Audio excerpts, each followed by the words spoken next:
Good morning, everyone. First up, a health and safety announcement. There's no fire alarm drill anticipated today, so if the alarm sounds, please leave the building through the nearest fire exit by following the signs above the doors. Make your way to the rear of the car park and wait there until you're told it's safe to return. Finally, please make sure all phones are either muted or switched off. To start the meeting then, good morning everyone and welcome to this Strategic Planning Committee meeting on the 1st of October 2024. This meeting will be to consider site allocations deferred from the meeting on Monday the 23rd of September as we ran out of time. I'm your chair, Councillor Todd Olive. To my right is Vice Chair Councillor Mike Howe. Supporting officers present are Ed Freeman, Assistant Director for Planning, Strategy and Development Management, Matt Dickens, Planning Policy Manager, Damien Hunter, Planning Solicitor, and Debbie Meakin, Democratic Services Officer. Can I remind everyone present, please, that the meeting is streamed on the Council's YouTube channel, so please can members and officers making a contribution to the meeting use a microphone or your comments will not be recorded. We will now start by doing a roll call of committee members. Ms Meakin.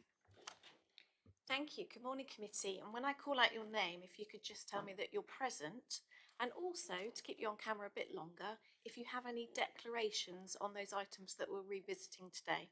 I appreciate you may have already made a declaration at the last meeting, but I think it's worth repeating it for those joining us today. So I'll start with you, Chair, if I may. Councillor Olive. Good morning. I am here, and if I remember correctly, I have an effects and prejudicial non-registrable interest for site Wimple 11. I think that's correct. Thank you very much. Moving on to Councillor Howe. Thank you. I'm here, and similar, I have effects, and I'm going to go for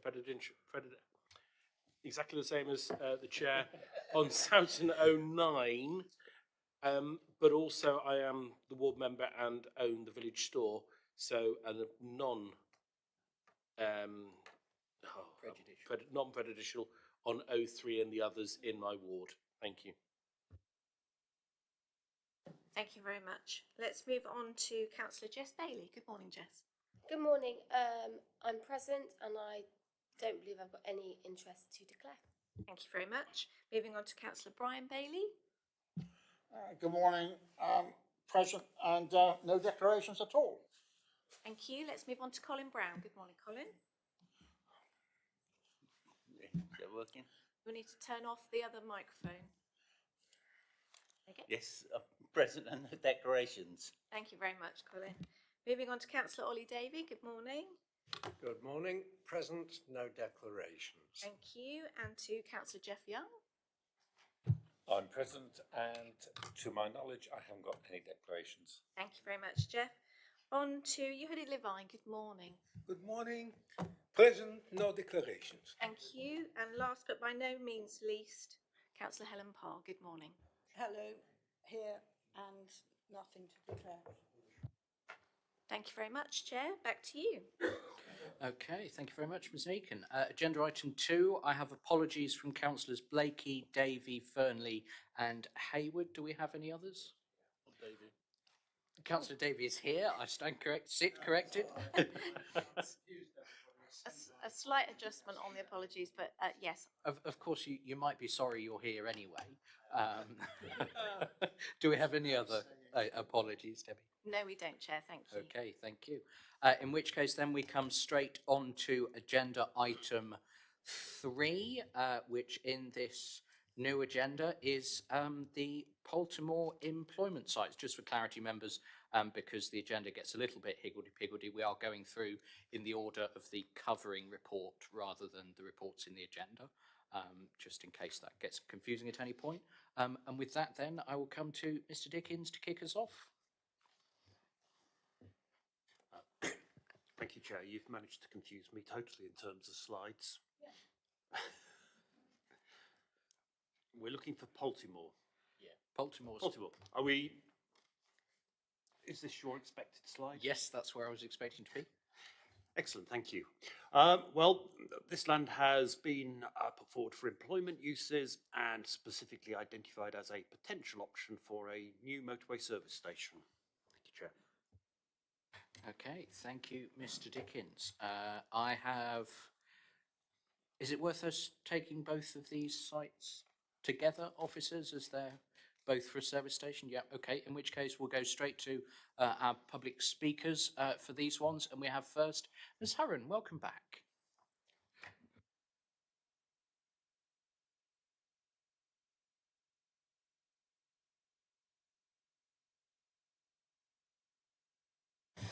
Good morning, Chair, Councillors and Planning Officers. Thank you for allowing me to speak on behalf of Broadcliff Parish Council. We strongly oppose the allocation of this site for employment for a service station use. It would cause significant harm to our village, its heritage and the surrounding landscape.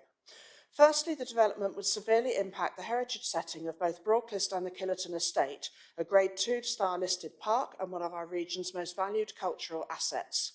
The Killerton Setting Study emphasises the importance of preserving the surrounding landscape views, which form a crucial part of the estate's historic significance.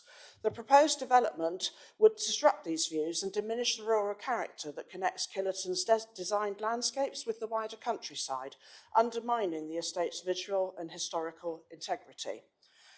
Secondly, the Broadcliff Conservation Area, its Grade 1 listed church, would suffer considerable visual harm.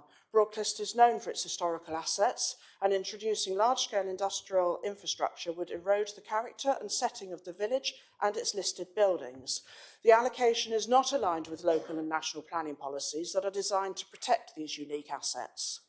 Furthermore, the proposed site would have a deeply negative effect on Poltimore House, a Grade 2 star listed estate located nearby. Poltimore House, with its historic deer park and significant views, is an important part of the local heritage. Any development at Poltimore 06 or 04 would visually intrude on the estate, disrupting the relationship between the house and its surrounding landscape, diminishing, again, heritage value and distracting from the historical context. Additionally, Poltimore sites sit within the Devon's Redlands National Character Area, which is celebrated for the rolling hills, red soils and historic farmland. The Devon Redlands report emphasises the need to conserve this distinctive landscape and protect its scenic quality. Industrial development here would degrade these key characteristics, again, undermining the area's cultural and environment integrity. Finally, the Clyst Valley Regional Trail, which promotes ecological restoration and public enjoyment of the countryside, would be adversely affected. The development would encroach upon the green spaces that are essential to the trail, detracting from the area's natural beauty and recreational value. So to summarise, the allocation of these sites is unacceptable. It would cause irreparable harm to Broadcliff's heritage, the Killerton Estate, Poltimore House and the Devon Redlands landscape, and we urge the Council to reject this allocation in favour of protecting our village's history and natural beauty for future generations. Thank you. Thank you, Ms. Hurren. Councillor Rylance.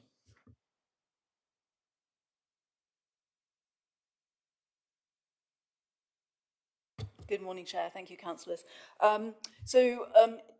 Angie's just given you a whole load of technical information. I'm going to say I support the officer's recommendation to refuse this site, but I note that within the documentation there is the potential for it to maybe come forward at a future date. So I'm going to give you a few more nails for its coffin. It lies, as you can see, on its eastern side. It abuts the Clyst. Now, the Clyst and the Clyst Valley Regional Park we are supposed to be bringing forwards as sites of natural beauty and enjoyment for the people who are coming to live just on the other side of the motorway. Contrary to what's said in the documentation from the proposers, it is visible from large swathes of Broadcliff. Any development that came forwards in this site would be detrimental to the particular location and the natural environment. So any development that would be planned for this site would have to be of such exceptional quality and such exceptional design that it actually adds to the site. Meanwhile, transport will be changing over the next few decades. So whether or not this site ever comes forward, even if a door is left open for it, I have my doubts, because I suspect that transport will have changed to such an extent that this kind of location will no longer be required. So I would urge committee to overturn this site on the grounds that it is far too close to the river. It's far too close to land that is meant to be set aside for enjoyment of the people who live on either side of the motorway. Runoff from the car parks will be difficult to control in this location. It is extremely prone to flooding. Anybody who like me lives near the cliff will know that it's both volatile and also very moody, and comes up and down all the time. I can't blame anybody for wanting to put this site forwards, but it is entirely an inappropriate site for any use that I can identify at the moment. And I would urge you to overturn this in line with officer's recommendation. Thank you. Thank you, Councillor Rylance. For the first time today then, committee. Councillor Young. Thank you, Chair. I agree with the two speakers totally. It would be a total disaster for the village of Broadclyst and the setting of Poltimore House, the setting of the Poltimore House. It's also on land that is designated for the Clyst Valley Regional Park, which is designed specifically to offset the damage that all this house building is having on this area, and therefore I can't support this. Thank you. Can I make that a recommendation? You certainly can, Councillor Young, and I'll second it for the sake of good order. Does anybody else wish to speak? Agree with you. Thank you, Jess. Just to be clear, Jeff, are you suggesting we move on from both Polto 4 and 06? Yes. Okay. In which case then, members, will go to a vote. All those in favour of moving on from Polto 4? That's unanimous. And Polto 6? That's unanimous. Okay. We then come back to the order that was in the covering report, because that was my error, sorry members, and we come to employment land southeast of Exeter Airport, which is probably what you were expecting, Matt.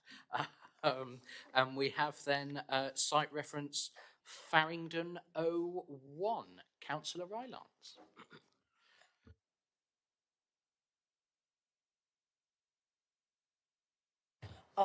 Thank you, Chair. That's fairly uncontroversial, I suggest. Happy to let it go, whichever way you see fit, but I see no problem with it. Derelict building at the moment. Okay, thank you, Councillor Rylance. Members, does anybody wish to speak on this site? No, in which case I'll propose from the Chair that we allocate Farringdon 01 in accordance with officer's recommendation. All those members in favour, please. That's unanimous. Which brings us to Rockbeer 09. We have no registered speakers. I'm the ward member. I don't have a problem with officer's split recommendation on this one, which is to allocate 9A and not to allocate 9B. So I'm happy to propose officer's recommendations from the Chair. Do any other members wish to speak? No? Okay, in which case we'll go to a vote on those two separately. The proposal is to allocate site Rock 09A. All those members in favour, please. That's unanimous. And to move on from 09B, all those in favour, please. That's unanimous. Which brings us then to GHED 43, 44 and 45, for all of which we have Councillor Rylance. Anything to add? It's the only way I get exercise these days. Absolutely no issues whatsoever. I think, you know, all the local stakeholders have been consulted and I have got no issues with the allocations. Okay, thank you, Councillor Rylance. Members, does anybody wish to speak on any of these three sites? Okay, in which case I will propose all three go forward into the Reg 19 plan as recommended by officers from the Chair. All those members in favour of allocating GHED 43, please. That's unanimous. All those in favour of allocating GHED 44. That's unanimous. And GHED 45.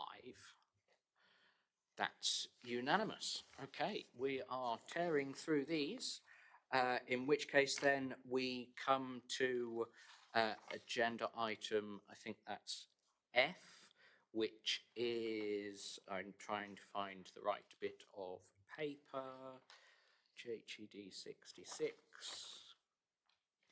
Here we are, Land at Vens Farm, Soton, and we have, some supporters. I have Ms. Jo O'Donnell.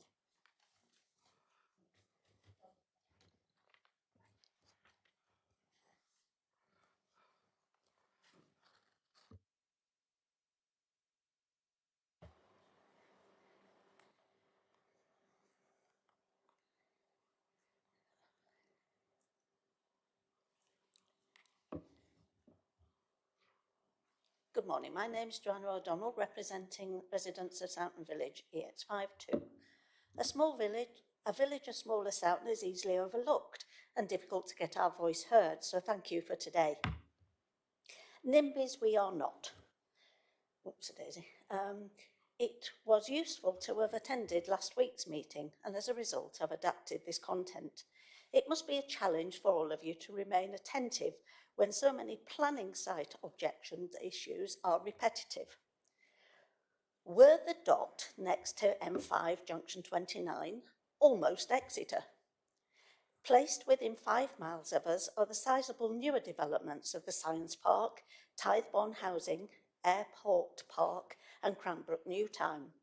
I'm sure you will agree that so much of East Devon development has taken place in a close proximity around us. Last week, I also noticed the amount of time in the meeting giving over to Google Maps. What a pity that they're not 3D. Importantly, we are south and to the low point of the previous mentioned developments. The most significant detrimental impact has been in the last 5 years when build continues apace. Councillors last week acknowledged that they cannot be all-knowing on all the settlements that come before them. You are forgiven for not having Soutton Village as your specialist subject. The majority of the village is a conservation area. I ask, what weight does such carry in today's world? What importance history within today's urban sprawl? These don't jump off Google Maps. There's a listed thatched cottage. How many of those exist within East Devon or within the UK? The village only comprises 40 houses and 80 villages with an older demographic. We're referred to as a deprived village. The River Clyst, large floodplain, lies between us and Clyst St Mary. Clyst St Mary having recently benefited from a much needed extensive flood defence scheme, whereas we have not. When unable to get in or out, we are too small for fire service attendance. Since the A30 work, when the through road was reduced to just one access, and despite the concerns raised at the time, the road floods numerously and seriously. All those details are on the planning portal. Whereas we acknowledge building quotas must be met, climate change is affecting everyone, we do hope that there are steps within your control that might limit the increasing threat to us, and rather than exacerbate it. The volume of buildings above us is literally flooding us. No one could argue that planning decisions in the last 15 years haven't made the situation worse. We're literally trapped between a flood and a hard place. Questions. What percentage of East Devon is covered by National Landscape Area? I understand heritage areas is considered exceptional for the nation. Come to a close, please, Ms. O'Donnell. Do you want me to go? No, sorry. Bring it to a close, please. You'll know what percentage of East Devon development in the last 15 years also lie very close to us. What consideration is given to our village? The latter point could change today. What we want, please, is to remove all continuous building, especially within Soutton 10. Thank you. Okay, thank you, Ms. O'Donnell. I think that was possibly misrecorded as a supporter of the officer's recommendation rather than of the site. So apologies there. We then have Mr. Ben Marsh. He's not here. We do not have Mr. Ben Marsh. Could somebody just turn off the public speaking mic briefly, please? Thank you. Okay, we come then to Councillor Mike Galloway for the Parish Council.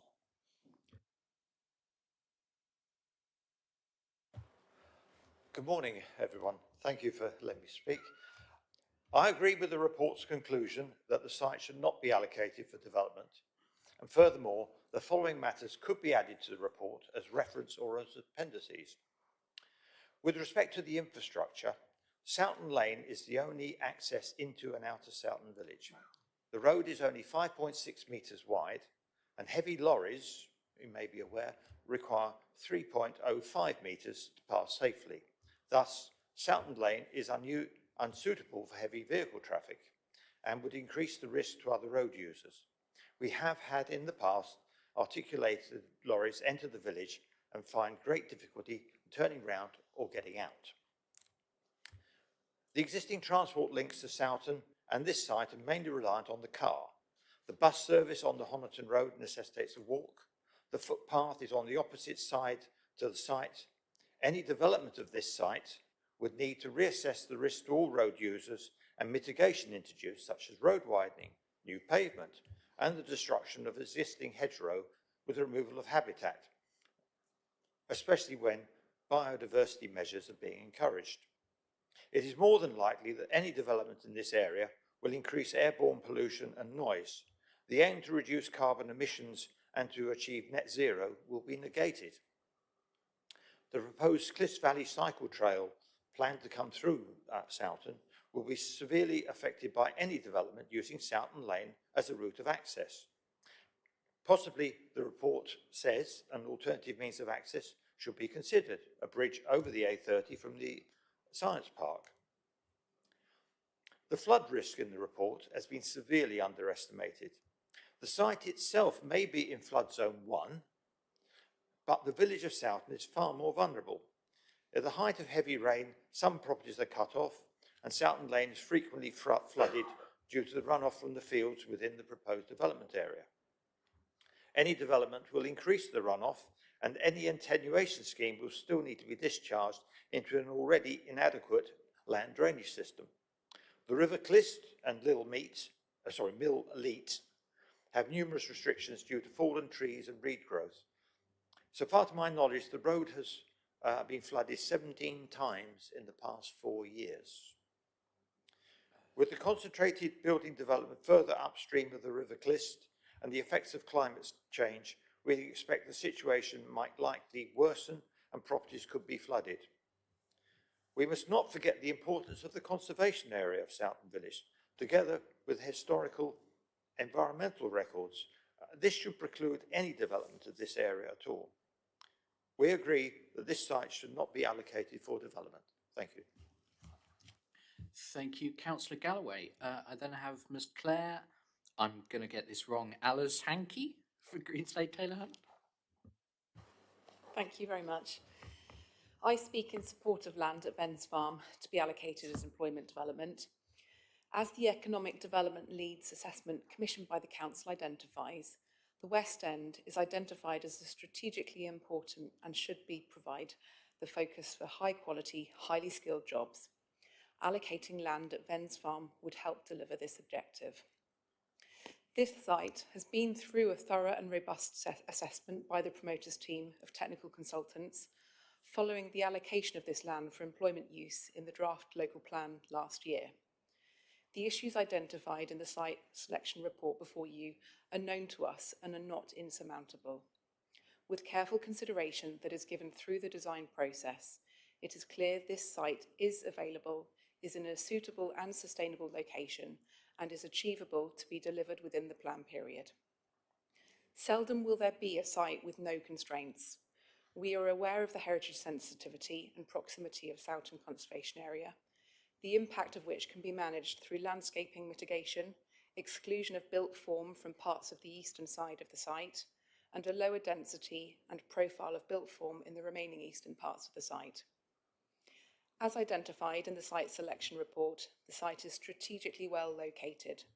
For commercial traffic, it's located adjacent to the A30 and M5, offering efficient connections to the strategic road network.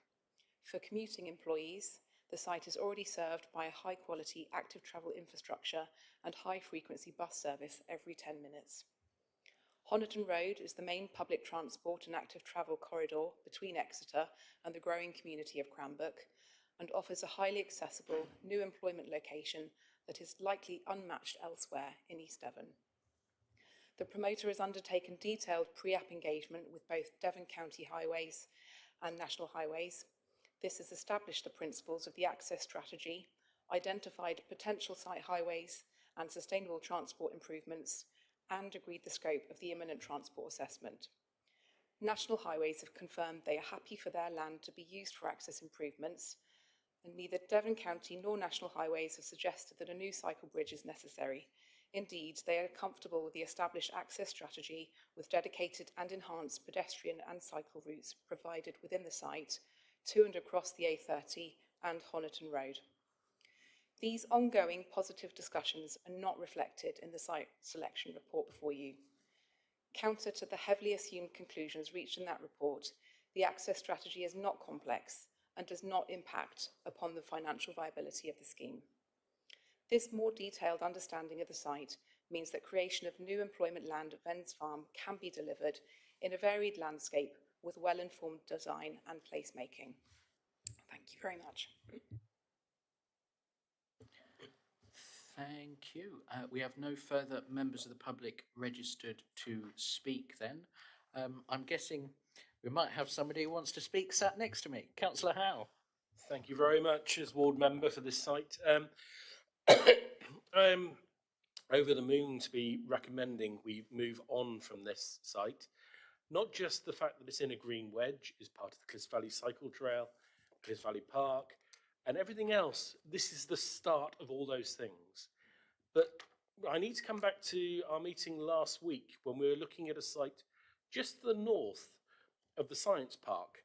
And the comments then were, it's not needed for employment sites because we cannot fill the science park currently. So if we can't fill it on a piece of land that is ideally suited to the science park, this piece of land becomes surplus and not needed in the slightest, ignoring the harm it does to the community, the scenery, and everything else. So I am absolutely over the moon to be moving this on. Thank you.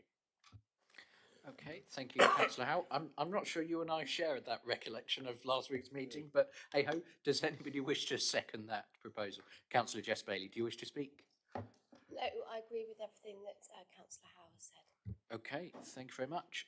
Does anybody else wish to speak on this site then? No, in which case the proposal from Councillor Howe, seconded by Councillor Jess Bailey, is to move on from site GHED 66. All those members in favour, please. That's unanimous. We're getting on well today, aren't we, members? Okay, next up then we come to site SOTE 15, employment land south of Langdon Business Park, near Cliffs of Mary. I have no registered speakers on this one. Does anybody wish to speak? Noting the split recommendation here. No, okay, in which case I will propose from the chair that we allocate site SOTE 15A and move on from site SOTE 15B. Do any members wish to speak? No, okay, in which case we'll go to a vote. The proposal is to allocate site SOTE 15A. All those members in favour, please. That's unanimous. And to move on from site SOTE 15B, all those in favour, please. That's unanimous. Okay, that brings us then to the sites at Darts Farm and Business Park.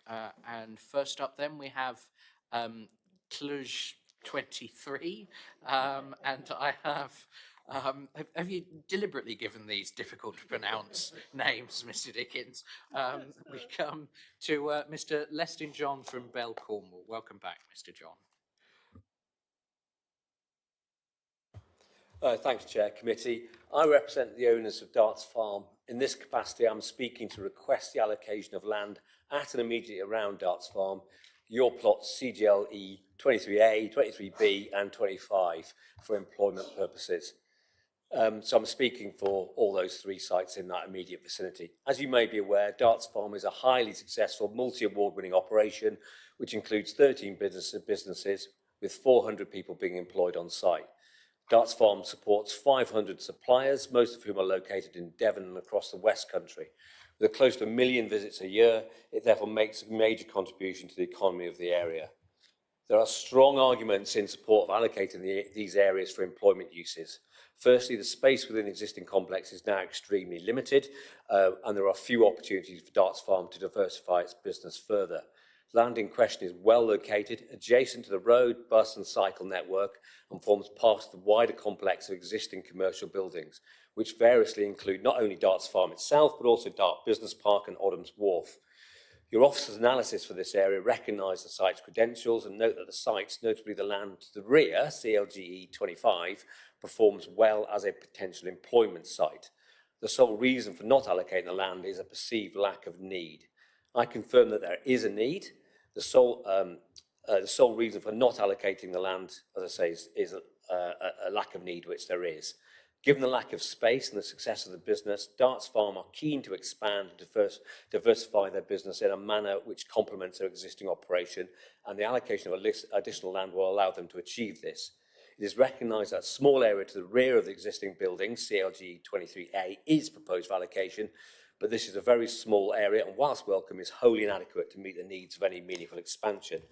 In relation to the larger area to the rear, your site, CLG 25, we note that part of the site is higher land. However, the southern half is much lower in height, would be viewed within the context and be screened by the existing buildings, is not prominent within the wide area. If necessary, my client would be happy for only the southern half of CLG 25 to be allocated for employment purposes. This would give them the space they need to accommodate further growth, whilst providing the council with the comfort needed on the potential impact development of the land. Also note there seems to be some inconsistency of approach in that existing employment areas to the south are proposed to be removed from the green wedge, while Darts Farm and the surrounding land is proposed to be retained within this designation. This seems unjustified given the similarities, and if confirmed, would represent an obstacle to undertaking any expansion of Darts Farm, irrespective of design or landscape merits. In summary, it is my client's vital, my client's important and successful business has the opportunity to expand, and commensurate with the quality of the existing premises, this can be achieved in a sensitive and a high quality manner. We request that all three of the sites, CGI 23A, 23B and 25, are allocated for employment use. So that's a summary for all those three areas. I hope that assists. Thank you.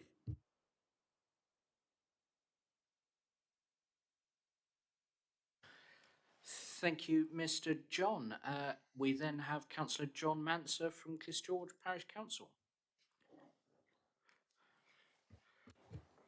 Good morning, Chairman and members.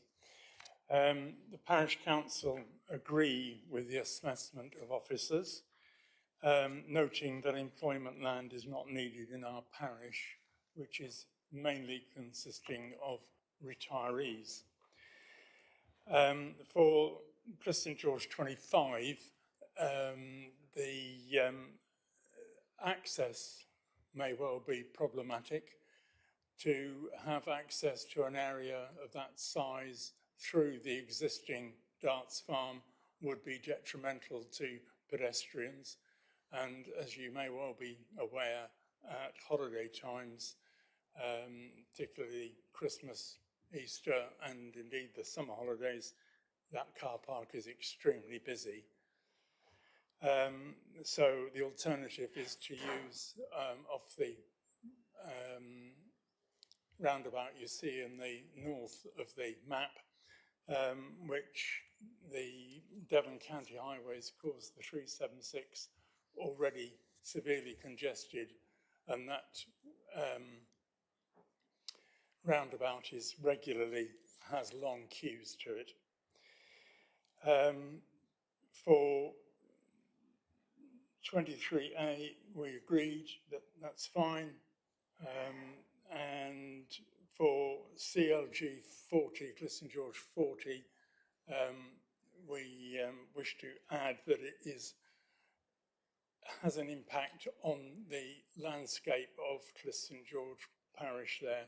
It's got wide-ranging views from the top across the lower Clist Valley.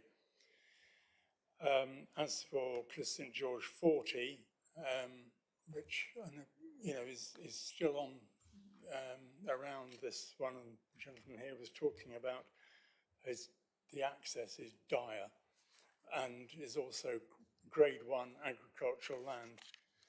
So to sum up, we agree entirely with the allocation that the officers propose. Thank you.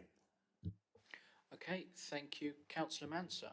We'll take each of these sites in turn, members. So starting with Cluj 23. Does anybody wish to speak, noting the split recommendation? Councillor Howe. I'm happy to move 23A and goes forward as per officer's recommendation, and 23B we move on from. Councillor Young, do you wish to second? Just a question to start off with. I do have to look for a seconder first, sorry, constitutionally. Councillor Levine, do you wish to speak? No? Okay. In which case we have the proposal then. Councillor Young. 23B, I know the site well. I thought that was already developed. So I'm a bit confused that it's going for development, but it's already developed. Can someone explain? Can someone explain? Thank you, Chair. Well, it stands to be corrected by Claire here, who's done the assessment, but it is all previously developed as part of the existing complex of Darts Farm and the associated car parks and outdoor spaces. So I'm not really sure what allocating it would achieve in terms of what's there, which I think is the thinking here. Really, we're looking to allocate the part of the site that's not previously been developed and can deliver further employment spaces. Otherwise, I think it's a bit misleading in terms of our employment land calculations to be allocating land that's already developed for employment purposes.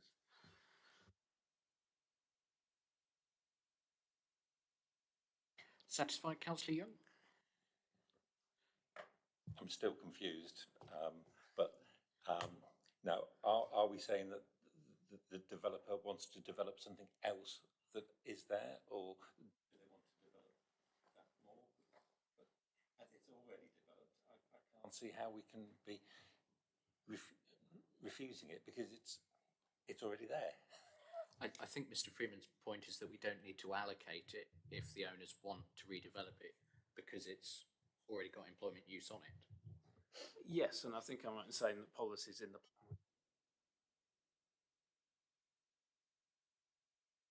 buildings or reutilise those spaces in different ways, then other policies in the plan would cover that eventuality. So we're only really looking to allocate sites that aren't currently developed for employment purposes. So on the basis that it's already developed and they can apply for changes to that anyway, then yeah, I agree that it should come forward. Councillor Davey. Yeah, I was just going to say, I think there's a reference in the report to the car park, and it could be there are intentions to use areas of the car park for new development there. But as Mr. Freeman says, that could come through as an application anyway, and it is somewhat confusing to allocate land that is already got quite a bit of development on it. It isn't a sustainable location in that there's a regular bus service past it, but anybody who's used that car park knows that it is extremely busy and it can be quite hard to find the space at the best of times. It certainly can. I usually have to park on Cluj 25 when I go there for the annual hospice care walk to sing with my choir. Okay, does anybody else wish to speak on Cluj 23? No? Okay, in which case the proposal from Councillor House, seconded by Councillor Levine, is to allocate 23A and move on from 23B. So all those members in favour of allocating 23A, please. That's unanimous. And of moving on from 23B, please. Everyone except Councillor Brown? Those against? Those against? Those abstaining? Councillor Brown is abstaining. Okay. We come then to Cluj 25. Mr. John, Councillor Manser, do you wish to speak again? Okay, Mr. John. Thanks, committee. So I've already spoken really on the main points, viewing them as a sort of collective in relation to the parcels immediately around. All I'll do is simply reiterate CLG 25 is the area to the northeast, and really just to reiterate the points I made earlier that the Darts Farm needs some space to expand. It is at capacity. My clients have firm proposals to diversify and build upon their very, very successful business. They recognise that CLG 25 is in part higher land, but that the development of the southern part of that land could be achieved in a way which provides a meaningful expansion over and above that small area that you've just supported, allows them to deliver what they want, build on their employment, but because it's lower lying, screened by the existing buildings, and is a relatively discrete piece of land, they would be content with an allocation of only the southern half of that land. And I think that would be a win-win for everybody. So I would ask simply committee to consider the merits of that proposition and to allocate it accordingly. And that would be very beneficial to not only my clients, but to the local economy. Thank you. Thank you, Mr. John. Councillor Manser, anything to add? No? Okay, thank you very much. Does anybody wish to speak on this allocation? Councillor Howe.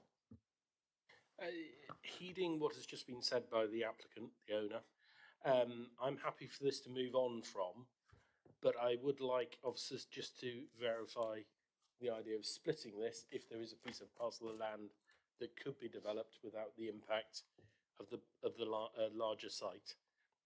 So it would be come back to our wrap-up sessions if that's possible. I'm not convinced it is, but nevertheless, I think we should look at it.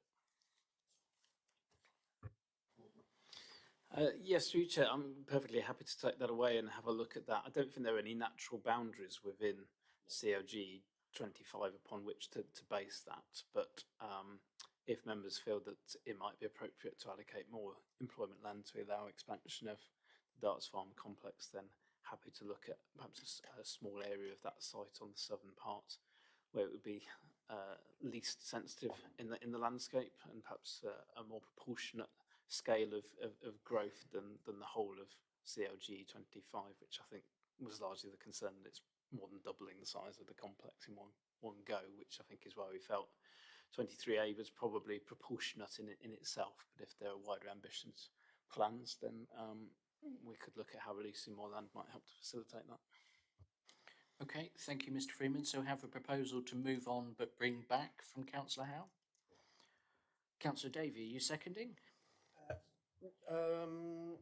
Yes, I'm happy to move on. It was just a point of really a query. Do we know what grade land this is? Because by definition, a lot of the land around Darts Farm is good grade farmland. That's why it's there. And it's very suitable for growing vegetables. So whenever we propose housing, we hear about loss of good food production land.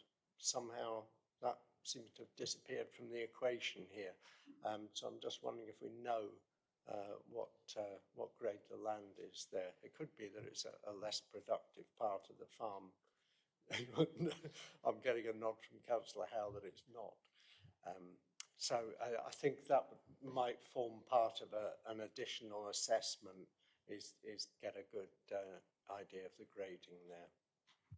So just to be clear then, Councillor Davey, you're happy to second Councillor Howe's proposal to move on and bring back to the wrap-up? Okay, thank you. Do any other members wish to speak on that proposal?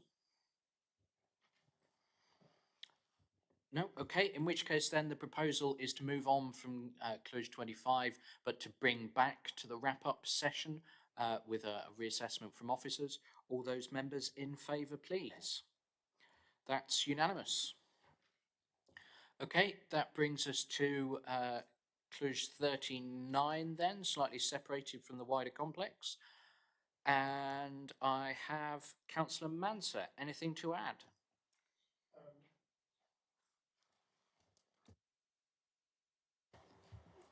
Just to reiterate, Chairman, that this is down a very narrow lane, which even single cars have difficulty. In fact, it's a private road. It's not a Devon County Council road. Yeah, very difficult. And it's, say, grade 1 agricultural land. So, thank you. Thank you, Councillor Manser. Does anybody wish to speak on this site? Councillor Howe. Happy to propose moving on, Chair. I will second that. Does anybody else wish to speak? No? Okay, in which case the proposal from Councillor Howe is to move on from site Cluj 39. Those in favour, please. That's unanimous. Which brings us then to site 40. And again, Councillor Manser, anything to add? No? Okay. In which case I think I will propose from the chair that we move on from this site. All those in favour, please. That's unanimous. Okay, that brings us then to North Topsham.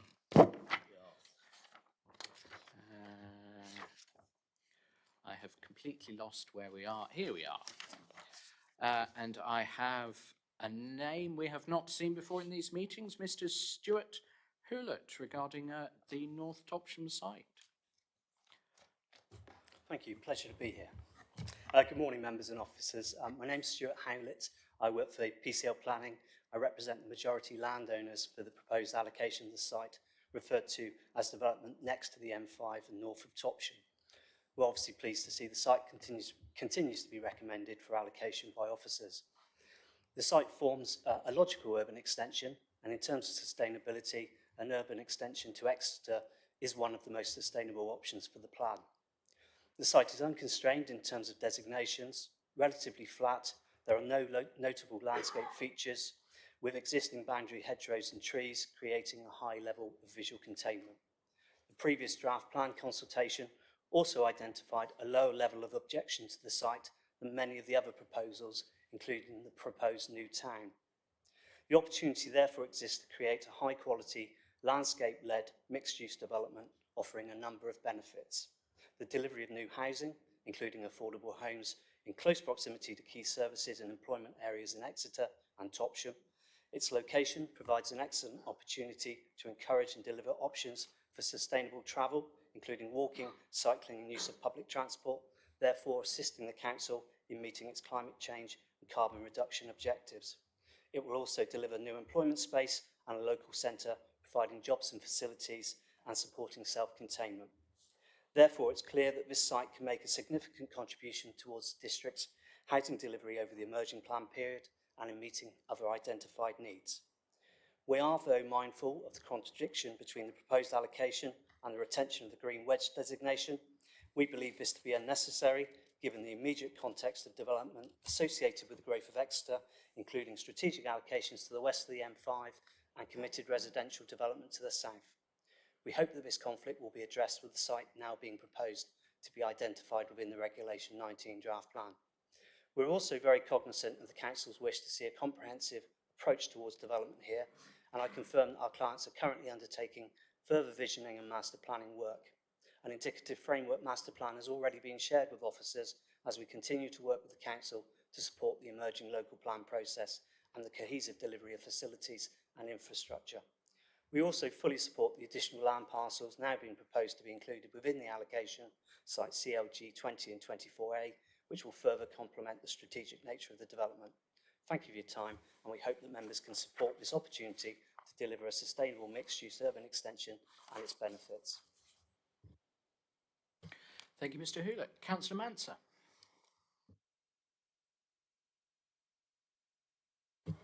Thank you, Chair. This really is, I think, going to be a creation of the only thing I can describe as is an orphaned development. It has no connection to Cliff St Mary. It's cut off from Exeter to its west by the M5, the railway. Ryden Lane is a narrow one-way street, goes under the railway and affords little access to the site. The Clyst Road to the south that leads into Topsham is virtually single track. Two vans find it difficult to pass each other going in there. There's no footpath. There is talk of a transport master plan which would be required, but basically it's cut off from Exeter. It's too far from the centre of Topsham for those facilities really to be counted. Access to the bus service is up at the motorway junction. So people have then got to walk up to the north again along an unlit country lane with no pavements to get to the bus. And basically, I think it should be rejected. As long with, if this one fails, 20 and 24A would also be in the same boat. So I don't think it's a viable development unless extensive work is done. Thank you. Thank you, Councillor Manser. I'm going to come at this point then to Mr. Freeman, who I think has some pretty pictures to show us. Thank you, Chair. So I think just before members go into debate on this issue, it's worth just picking up on the discussion at the members' working group, where I think there were concerns raised about the sustainability of this and how it relates to existing settlements. So I wanted to just show some context, really, in terms of both the relationship with what's happening across the border, as it were, in Exeter City, and also the relationship with services and facilities in the area to help to inform members' discussion. Apologies, I didn't put this on a PowerPoint slide, which might have made them easier to read. But this first page, really looking at the context of the site, so you can see the site that's within East Devon, the cumulative site that we're looking at is outlined in red on here. And then in blue, you've got the proposed allocations that are coming forward in the Exeter plan. So you've got an employment site at Sandy Park Farm, just off Old Ryden Lane to the left. Below that is a 350 home allocation on the Exeter side of the motorway. And you've then got coming down to the bottom, smaller allocations of 38 and 31 homes on the southern side of the railway line. And then there's permissions in green on the Exeter side of the boundary as well. Those indicated there, I think, for 100 and 155 homes have both been largely built out, I think, now, and would immediately abut the site to the south. So cumulatively, between the consents already granted and being implemented and those sites looking for allocation in Exeter, cumulatively with those in East Devon, we have, I think, over 1,000 homes potentially coming forward in this area. So the challenge is, how do we make that as sustainable as possible if members are minded to allocate this? And we have had some discussions with Exeter City Council about how, if members were minded to support this allocation, we could do a joint master plan across the area about how this is joined up in terms of delivery of infrastructure. Obviously, development of a scale of that scale is likely to need facilities on sites, obviously open space facilities, a primary school, and potentially other facilities that could be delivered through a partnership approach and master planning exercise. Looking at the services and facilities that are already available in the area, we've also plotted those out, and those circles represent, I think it's 1,600 metres or mile in terms of walking distances. So you can see, sorry, I can't, let's see if I can zoom out a bit without it doing that. Well, you can see that. but there's quite a range of facilities within those zones, ranging from allotments, children's play areas, pubs, employment spaces, playing pitches, library. Obviously, this is a long linear allocation, so those properties that would be located to the southern end are just about within walking and cycling distance of Topsham, whereas those perhaps to the northern end are more likely to feed into the New Court development on the edge of Exeter in that area, which has a range of community facilities, including a shop, community hall, railway station at New Court. There's obviously a railway station at Topsham as well. So I think the key to a lot of this is creating attractive and convenient walking and cycling routes wherever possible to those services and facilities if it were to work, which would need a coordinated approach with Exeter and the developments coming forward there.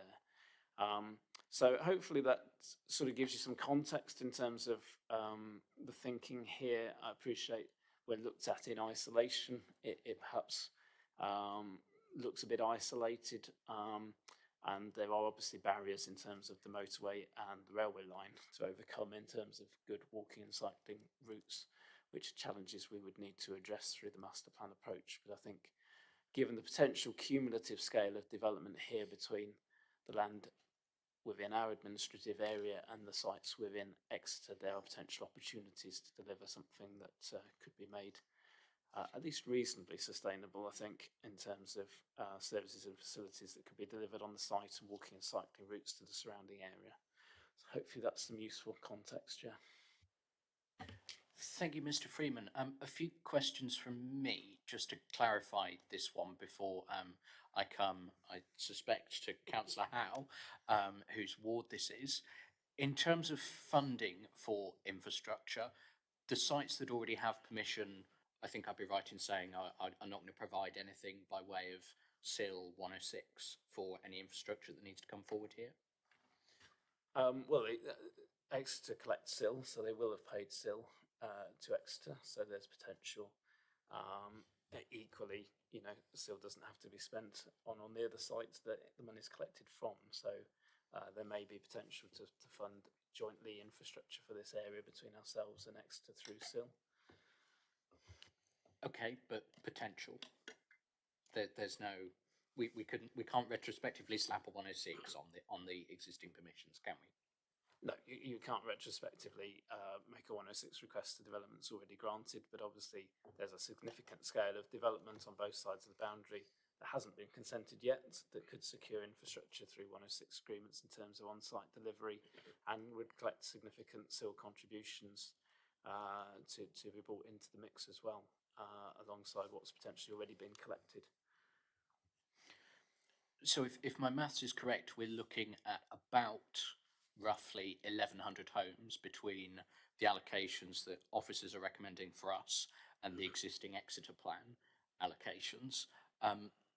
Is that really enough to generate the level of services on site to make this not just Honiton 2, with services a very long way from most of those houses? If you look at that circle in the middle, getting to anything from there, that's going to require a new crossing of at least the M5, probably also the railway line, which sounds awfully expensive to me and doesn't leave an awful lot left over for anything else that makes life worth living. I mean, there's certainly challenges in terms of, as I mentioned, the motorway and the railway line. I think there are better links into the city to the south and the north, because I think there's I think it's called New Court Road that comes through here and over the railway line and into the New Court development here. You've also got Old Ryden Lane. I clicked on that. Coming through here, which also has a bridge over the motorway here. The challenge is perhaps the central part of the site in terms of those linking into those existing services and facilities, which we need to look at, and how we can run attractive walking and cycling routes north and south to link into those crossing points over the motorway. So yes, it has some challenges. Obviously, as members have seen through previous discussions, a lot of our allocations have challenges in terms of how you deliver sustainable walking and cycling routes. And that needs to be looked at through master planning exercises. But I think here, in terms of the scale of development on both sides of development, you're into the scale of development that would support things like a primary school on the site, potentially a community hall and facilities to deliver at least some of those immediate day-to-day facilities within the site and not rely entirely on what's already existing in the wider area. Okay, thank you. Having dealt with those ones then, to what extent would you agree with me if I said this looks an awful lot like urban sprawl on the edge of Exeter?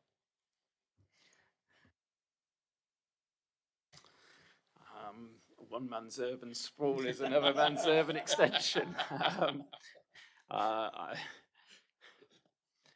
mean, as I've said throughout this process, we are considering sort of the least worst sites as we come through, because unfortunately the environmental constraints in the district mean that a lot of our sites are on the edge of settlements and quite a long way from the services and facilities. I mean, I think we started at Exmouth, and a lot of the sites there were quite a long way from the centre of the town because of the way the town's developed, with the sea on one side, the estuary on another. It's only built out in sort of two directions, leaving new development on the edge quite a long way from services and facilities. It's a similar issue here, except that what you do have here is you know, a planned urban extension within the city at Newcourt, which has services and facilities, and Topsham as a sort of a separate small town to the south as well, which I think, setting aside the challenges of the motorway and the railway station, are probably as accessible, if not more accessible, than some of the developments we've looked at on the edge of some of our existing towns. Provided we can deliver good walking and cycling routes. There is already, I would say, quite a lot of cycling takes place, I think, along Clyst Road and linking into the Sustrans route along the ex-estuary at Topsham, and linking across. The old Ryden Lane I mentioned up here is not that heavily trafficked and provides quite a good walking and cycling route into Sandy Park and to the Newcourt development and into the city. So I think there are some opportunities there that can be exploited to help with that situation. Okay, thank you, Mr. Freeman. Old Ryden Lane's not heavily trafficked yet, I think I'd offer as a slight correction. But having said that, sorry, Mr. Freeman, that was slightly unfair. I will come to the ward member who's been waiting patiently for me to finish. To be honest, I think you've said everything I wanted to say anyway, so I'm not overly concerned. It's not about development in the area. It is, I think, one of our previous meetings, you know, we were describing the shapes of things, and this is a sausage again, isn't it? You know, it's alongside the motorway, so you can't have easy access across the motorway for various reasons. The issue is the long, thin nature of this development and making it sustainable for people in the middle of it, particularly. Either end, yeah, absolutely, either end sustainable, but the middle is going to really struggle. And I do struggle with this on that front. Great that for the first time ever, Clyst Road will actually get a footpath along it, one way and another. But as I say, it's that middle ground is the real worry I have with this, and as such, I struggle with it in that respect.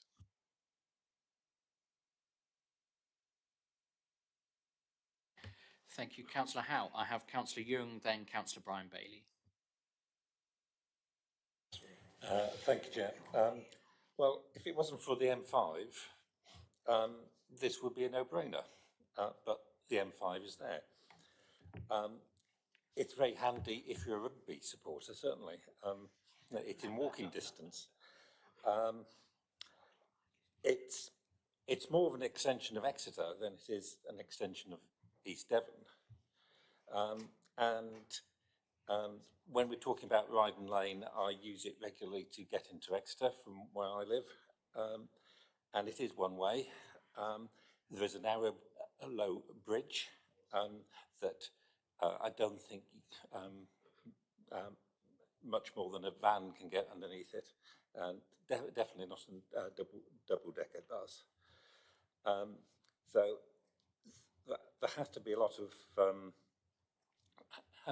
of work to overcome all the problems that this site would generate.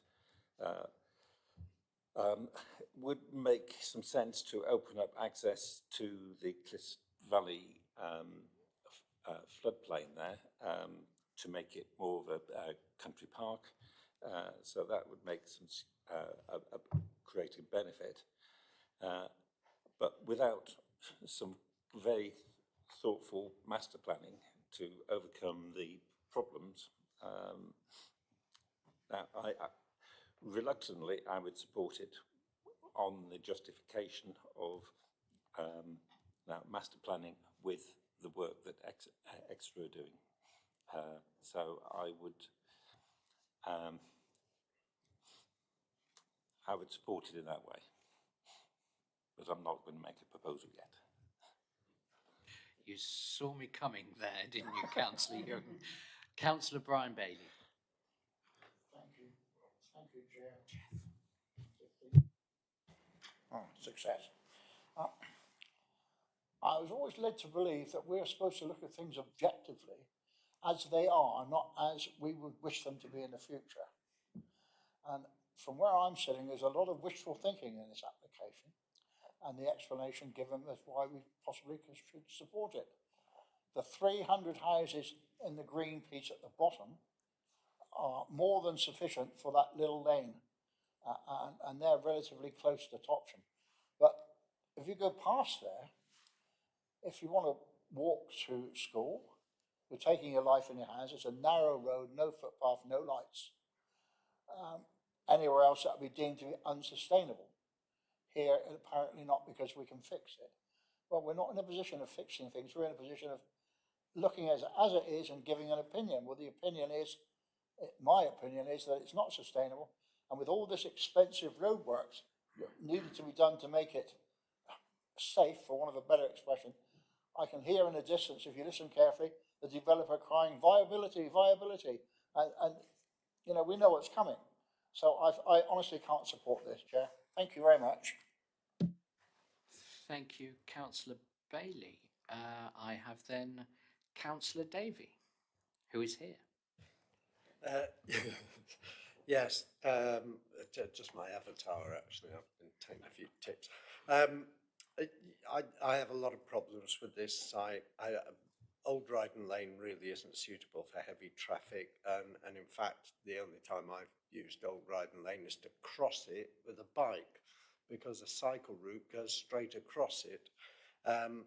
It's grade 1 agricultural land, so we really should be thinking very hard whether this is a suitable site to allocate. I can vouch for the fact there is cycle access to Clist St Mary along Clist Road, although you get a lot of vans and traffic going along there, and it's not very inviting to cycle, but I have done it. And once you're across the A376, you can then cycle along quite peacefully to Clist St Mary.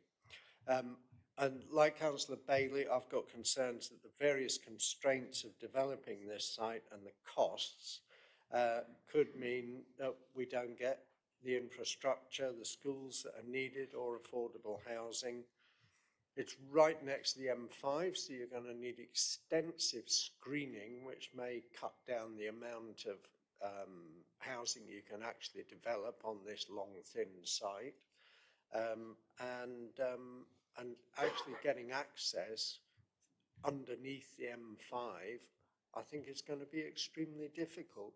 So I can't support allocating this at the moment. And I mean, there is nothing to prevent a developer coming back at a later date and being able to show us that with the development that has taken place under the Exeter plan, once it has taken place, as Councillor Bailey says, we're not in the business of wishful thinking, then that could come back just as an application for development.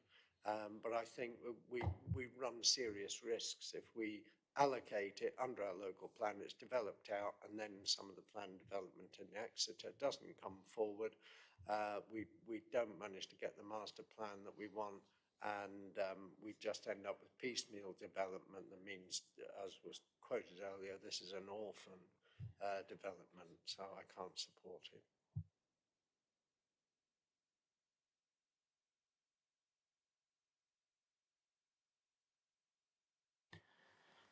Okay, thank you, Councillor Davey. Mr. Freeman, two questions from me. One, where are we with our numbers? I hate to raise the spectre, but bearing in mind this is such a large site, I think that's a consideration that we need to take account of.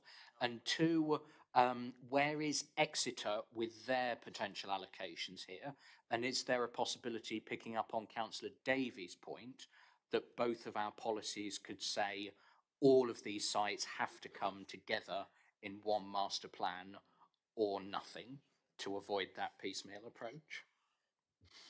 Okay, thank you, Chair. So by my calculation, at the end of the last meeting, we were 679 homes down on where we started at the 3rd of September meeting, which was already at a position where we had only, I think, a 1.2% headroom above the requirement figure. So we were already needing to find additional sites over and above what members were recommending for allocation. And since then, obviously, some of the sites we had recommended for allocation have been moved on from so far. I think members have added in one or two other sites, so but we ended up 679 homes down.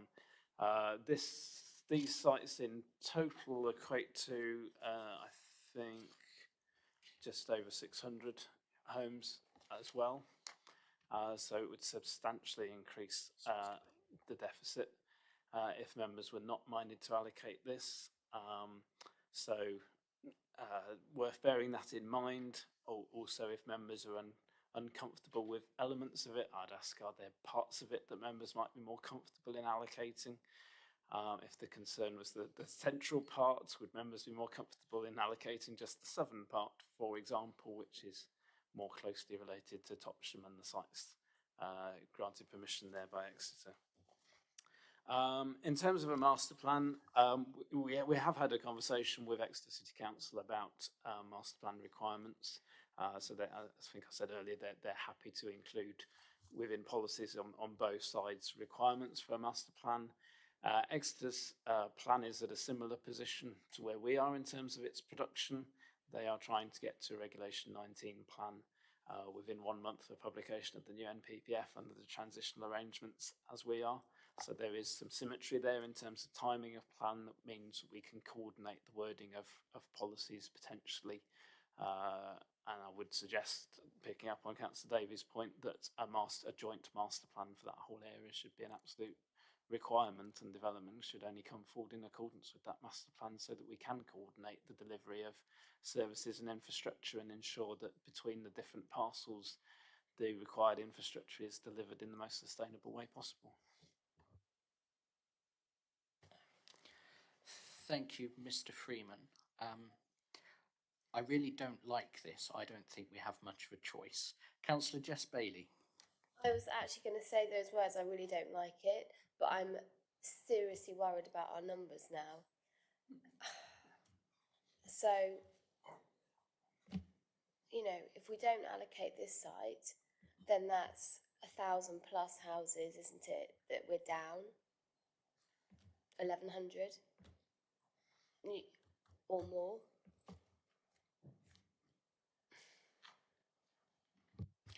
Councillor Howe.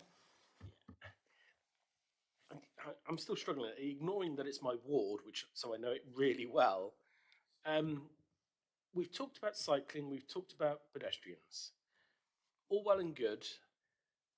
I'm sat here going, how the heck would you ever get a bus through this, because fundamentally, otherwise, great, you can cycle, you can walk, or you can drive a car. We have to have public transport somewhere, because people can't always walk or cycle to the train. Well, forget cycling to the train station, because that's a whole different ball game altogether. You have to walk to the train stations, or you have to drive where you're going, because you can't drive to either the two train stations to get anywhere. So the question to me is, how the heck would we get public transport to connect to this area? And I am struggling with that from day one. And if we can't have public transport, we shouldn't be allocating the site. And that's what I am now really concerned about, ignoring the numbers. But if we build an effective, you're fine if you're fit, forget if any health conditions or anything else means you got to be rich to afford a car, or forget it, or use a taxi, because you can't use public transport in its genuine sense. And that frightens me a lot for a site that's, as we're saying, 600 plus homes. So I need more details. I need to know how the heck we're going to link that circle to make sure we get a bus route that goes through there effectively, which I don't think you're going to.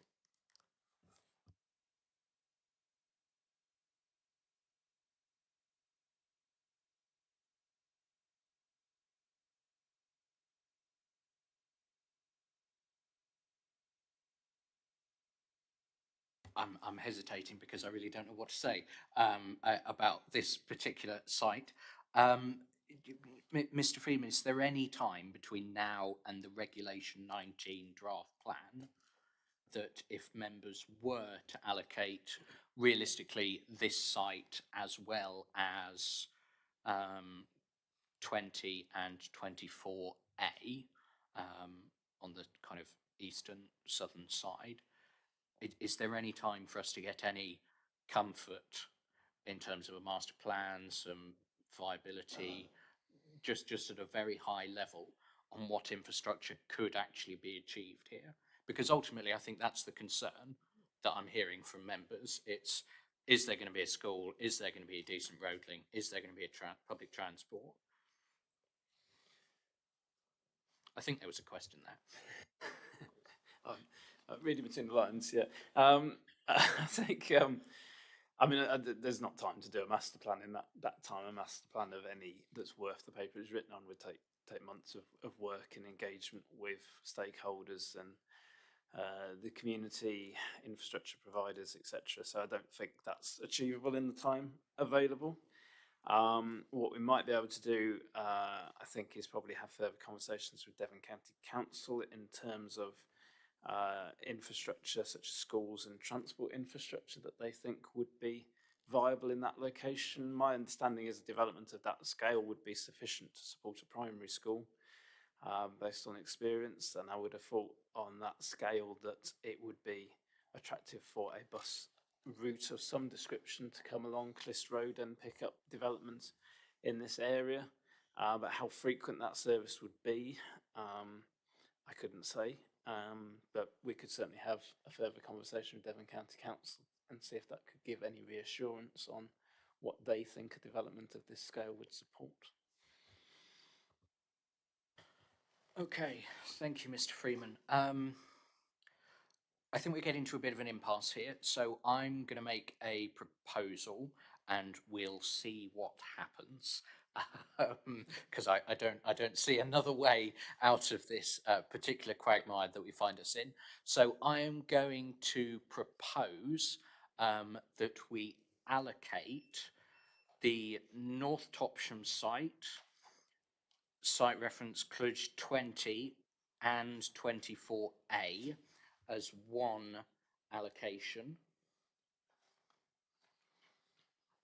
I'll leave 8 and 24B for the moment,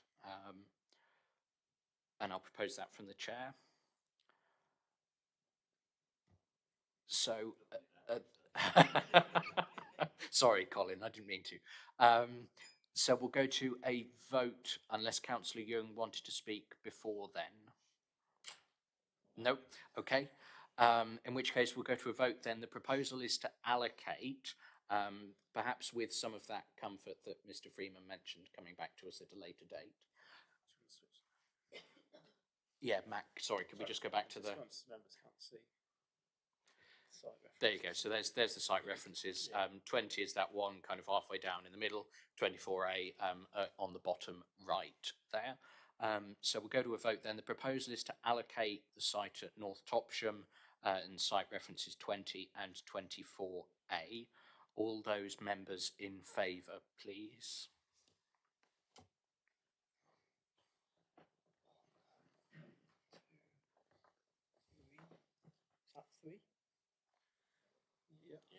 Is that three? Councillor Davey, you look unsure. Go on, make it two. Is it part of the same site? So I've proposed it's three separate site references, but I've proposed them as one allocation.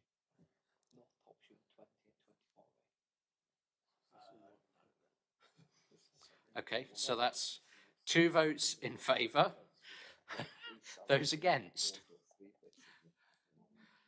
That's 4, and those abstaining, I'm guessing we have 3. Okay, so that proposal fails, in which case, Councillor Young, do you have another proposal? Proposal to move on, subject to, we can't ask for a master plan in the short time, but subject to discussions with Exeter and with County Council to see if there's a way to link through, under the M5. I think we might struggle to go under. Is that seconding, Councillor Jess Bailey? No, Okay, I do have to look for a seconder just quickly. So, Councillor Howe, just to be clear, this is a proposal to move on and bring back to the wrap-up once those conversations have been had? Okay. Before I come to Councillor Jess Bailey, Mr. Freeman, conscious that the draft agenda for that wrap-up is due on Friday, is this feasible? We'll do our best. It might have to come down to a verbal update at the meeting, but we'll do our best. Okay, that doesn't fill me with confidence, but Councillor Jess Bailey. Jeff, your microphone. I'd be interested to see, and maybe there's not enough time to do this, a comparison of this site and that very large site that we ruled out it was in Broadcliffe, because in some ways I know they're not similar in terms of how they, the location or the shape, but in terms of, questions about really big sites and constraints and urban sprawl, I'd like to see them kind of measured up against each other, because I think, we have particular kinds of sites, lots of small sites around the villages, but then we have some of these, and this one is really unpalatable, as is that one, but for me, I haven't got a sense of actually maybe this one's worse than that one. I don't know.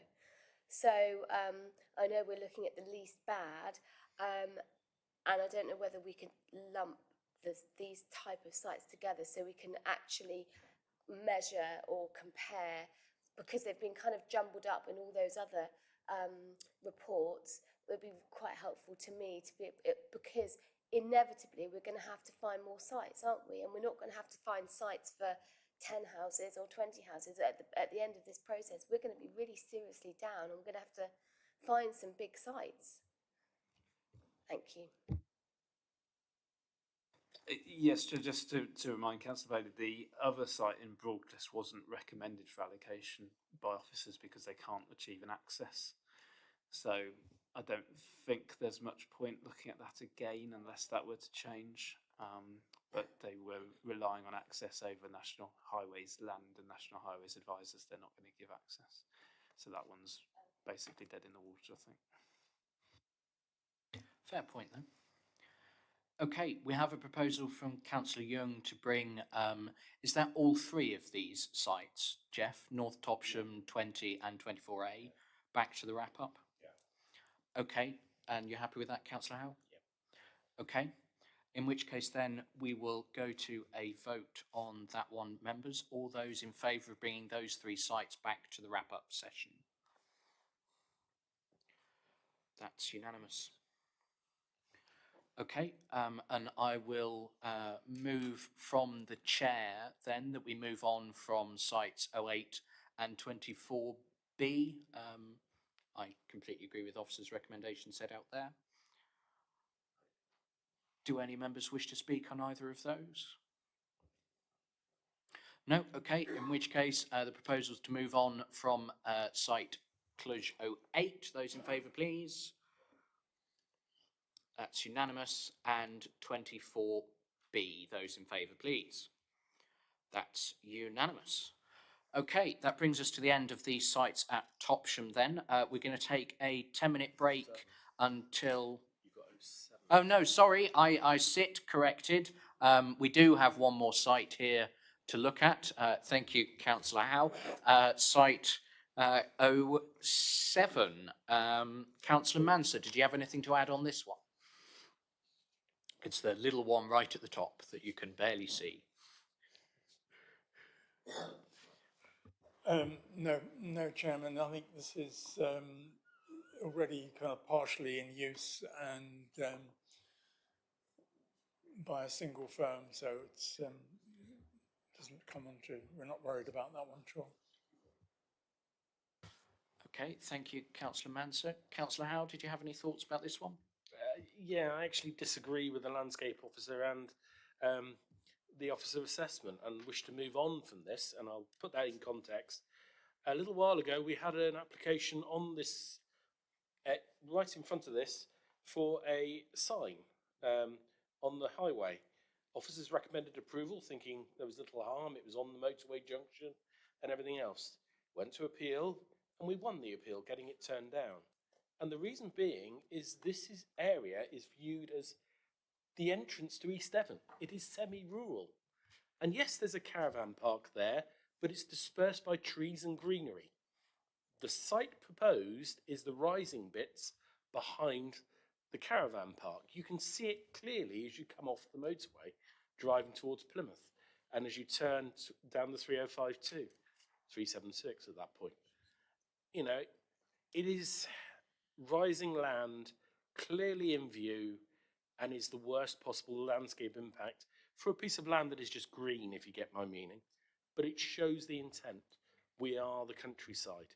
This is what East Devon is, although it's getting rarer and rarer. And it's the tiny bit of land that I see no merit in developing when it shows still some greenery and the prospect of hopefully what is to come as you drive further down the road. So I wish to move on this one. Thank you. Okay, we have a proposal from Councillor Howe. Does anybody wish to second that? Councillor Brian Bailey, do you wish to speak? Okay, does anybody else wish to speak on this site? Mr. Freeman, anything you wanted to say? You can say no. Okay, in which case then we have a proposal from Councillor Howe, seconded by Councillor Brian Bailey, to move on from site 07. All those members in favour, please. That's 3. All those members against? That's 4. And those abstaining?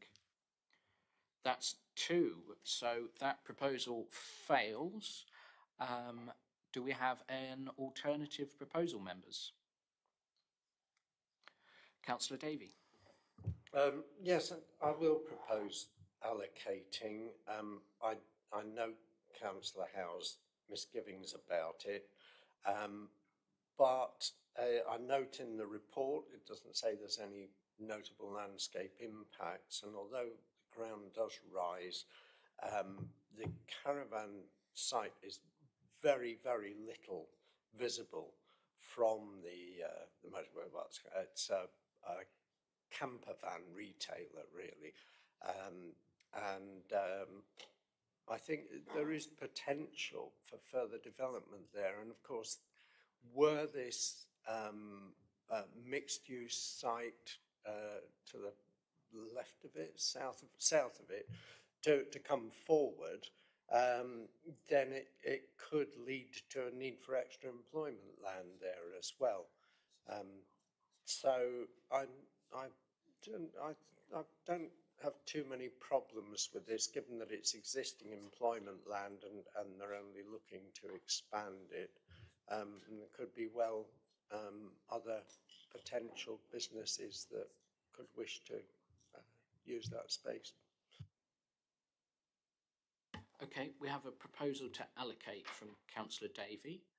Does anybody wish to second? I saw Councillor Brown's hand first. Sorry, Jeff. Mr. Freeman, does this site need to be in that master plan, potentially, that we just talked about, or do we just make a separate allocation?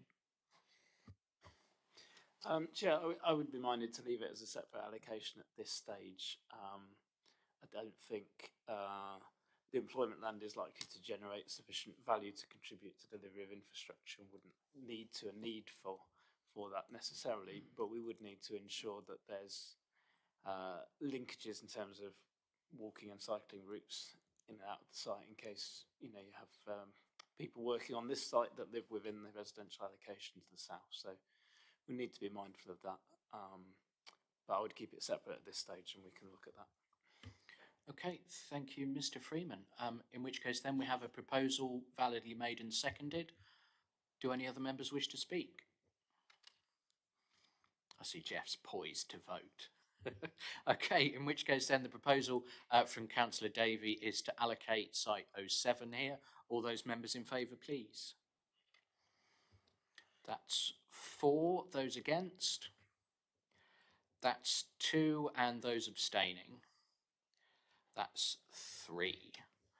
Okay, that allocation is carried then. In which case then, for the second time of asking, we're going to take a 10-minute break until 25 to 12.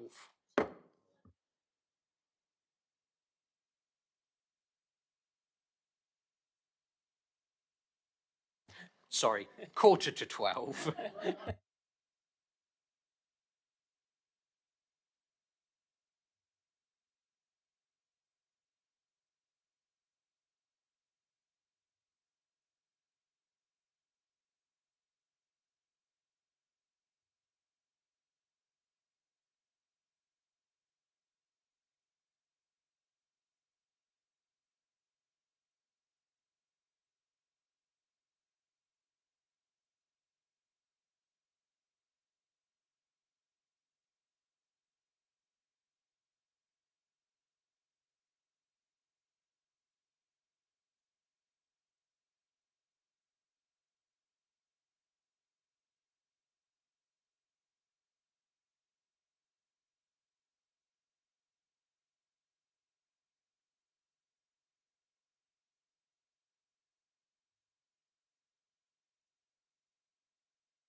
Sorry for the delay there, members. We were just seeking some advice from Mr. Hunter on how we handle this next patch.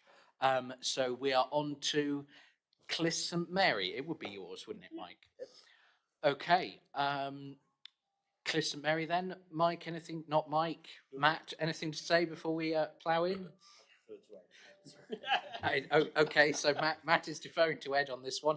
In which case, then I think at this point I come to Councillor Peter Kane for Bishop's Clyst Parish Council.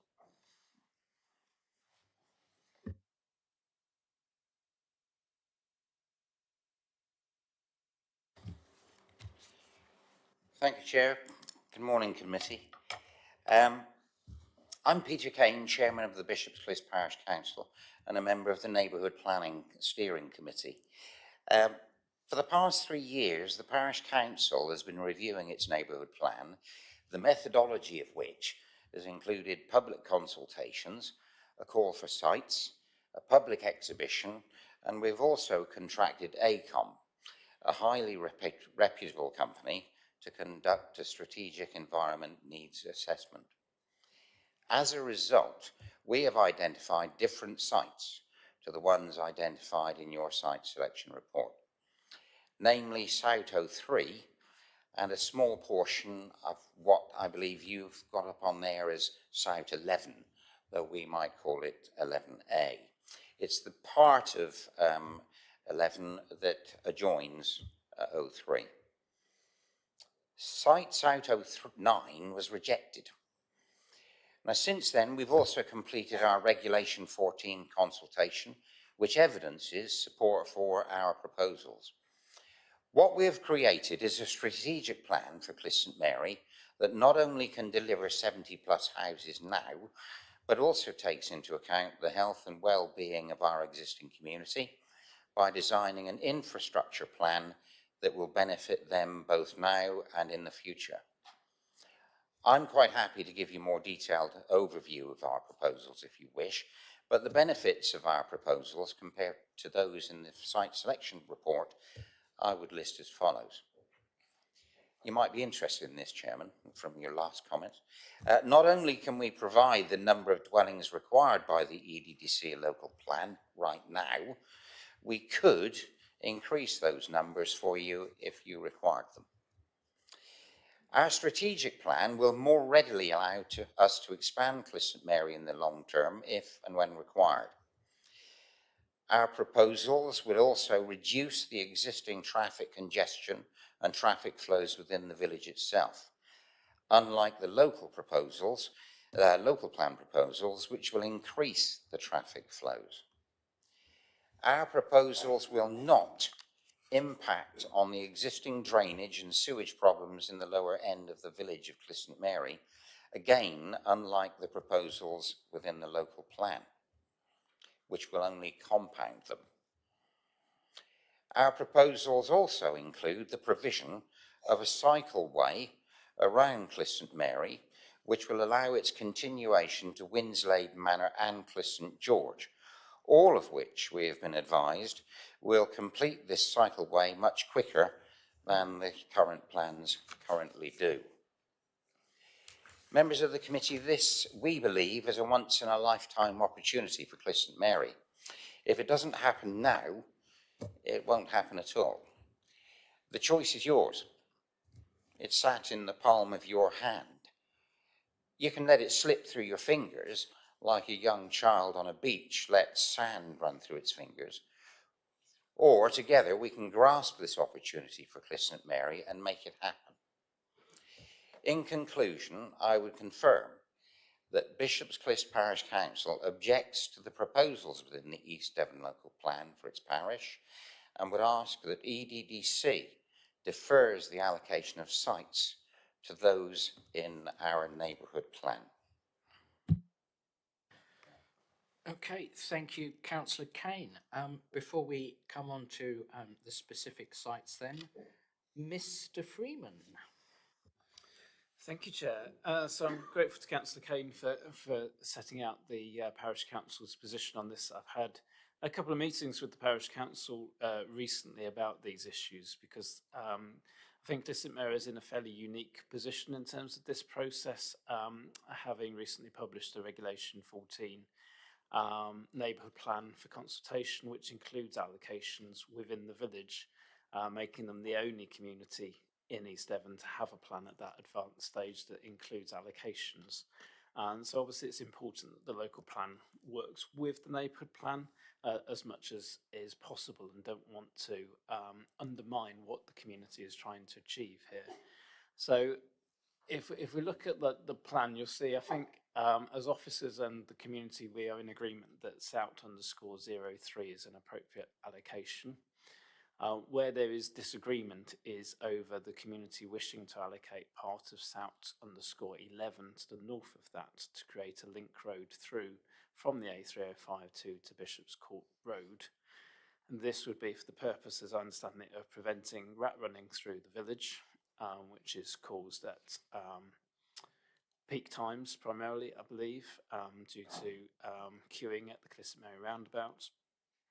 But also they have issues with commercial traffic from Bishop's Court Business Park, which is just to the north of Bishop's Court Road, which can lead to commercial traffic coming south through the village, which, for those that aren't familiar with, the main part of the village has quite narrow lanes, quite a lot of on-street parking, and can be quite difficult and dangerous to navigate.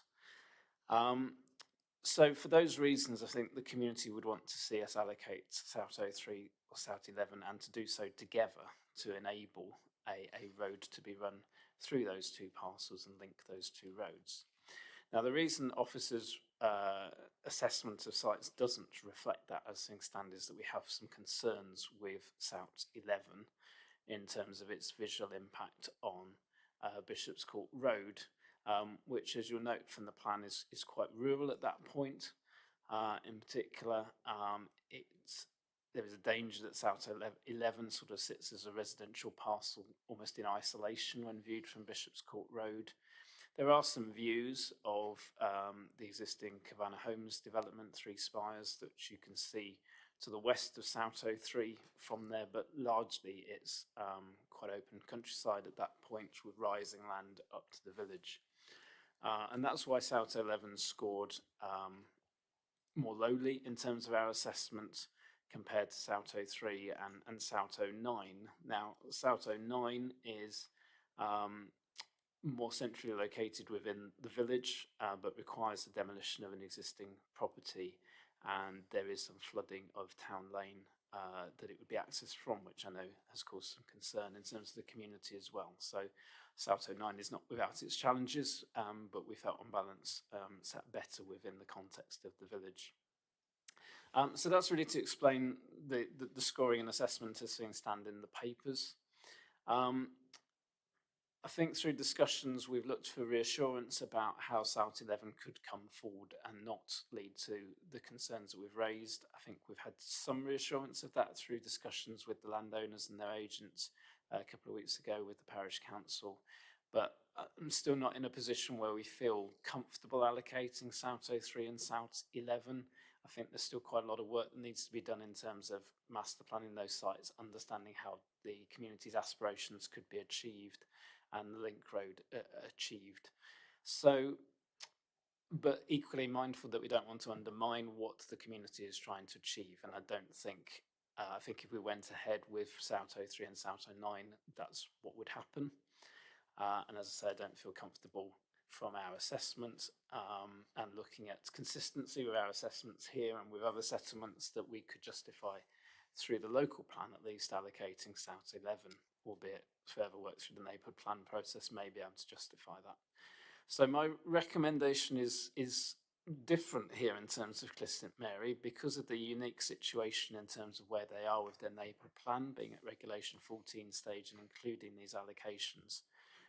My recommendation now would be that we do not allocate at St Mary, and instead we leave allocations at St Mary to the neighbourhood plan, and we amend the plan in terms of the proposed designated neighbourhood housing requirement figure to reflect the allocations that we were proposing to make, i.e.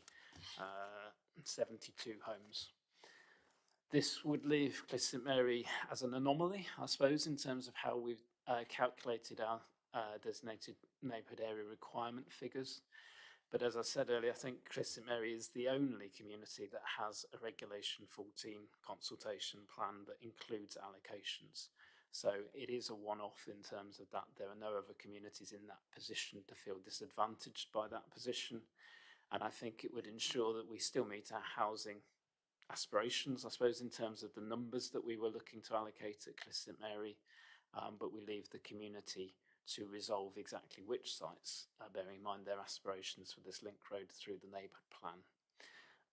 One last thing to say on that is that while Souto 9 was officers' preferred allocation and is not favoured by the community, there is a live planning application on that site. And I think the community are aware that there is obviously a risk that that needs to go through the process. So not prejudging that application, but obviously if that were found to be acceptable, they could end up with consent there and also allocating South 03 and 11 through the neighbourhood plan. But I think that is a risk that they are aware of and willing to accept. So slightly unusual situation here with Cliff St Mary, but to summarise, the recommendation is not to allocate at Cliff St Mary through the neighbourhood plan, but to amend the plan to reflect the housing requirement figure for Cliff St Mary in the neighbourhood plan requirements to show 72 homes in addition to those that would otherwise have been shown in Cliff St Mary through the homes that are already in the pipeline, i.e. those consented that also form part of the housing requirement figure. Hopefully that makes sense, but happy to take any questions. So just to be clear, Mr. Freeman, your recommendation to committee is that we don't allocate any sites today, and instead we give a steer that we would like to see the designated neighbourhood area housing requirement for Cliff St Mary reflect the numbers that are recommended in the papers that members have had, which would mean there's a legal requirement on the neighbourhood plan to bring those numbers forward. Have I got all of that correct? Yes, so there would be a requirement to deliver the 72 homes through the neighbourhood plan. The only risk there is obviously if the community decided not to proceed with the neighbourhood plan, but that seems unlikely. Okay, thank you, Mr. Freeman. Councillor Jess Bailey. I'm not quite clear why you wouldn't allocate. I totally understand the issue with regards to South 09 and South 11, but why wouldn't you allocate in the local plan South 03 and then leave the discussion between 09 and 11 to the neighbourhood plan? And does that affect our figures in terms of 71 houses? Through you, Chair, I think the concern is if we were to allocate South 03 through the local plan and leave South 11 to the neighbourhood plan, then there is a risk of how that's coordinated in terms of delivery of the road. They need to be delivered in coordination with each other and really need an overarching policy that allocates the two together and requires a joint master plan approach that then delivers the link road through. So allocating one in the local plan and the other through the neighbourhood plan kind of undermines that approach and takes the risk that the desired outcome of the link road doesn't get achieved, which is why I wouldn't recommend that approach. And I don't think that's a favoured approach by the community either. I think they would like to see both allocated together in a coordinated way. In terms of the numbers, yes, we're requiring 72 through the neighbourhood plan through the designated neighbourhood area housing requirement figure, get those words in the right order, would secure the 72 homes towards our housing numbers, so we don't lose anything in terms of housing numbers compared to what the original officer recommendation would have achieved. Councillor Parr. Thank you. I'm extremely pleased to hear that officers want to respect the neighbourhood plan group's work, and I think we should go with what they are trying to achieve for their community, and if that means not allocating and waiting for what they come up with, then I'm very happy to support that. Okay, thank you, Councillor Parr. Councillor Young. Thank you, Chair. Yeah, it seems to be following the Localism Act, which I would support. I know we've had difficulties of and challenging times trying to find a route for the Clyst Valley multi-use trail, and the proposal that the Parish Council are putting forward seems to suggest that there is a way forward for multi-use trail through the village. So I would support Office Ed Freeman's suggestion that we go with the neighbourhood plan suggestions.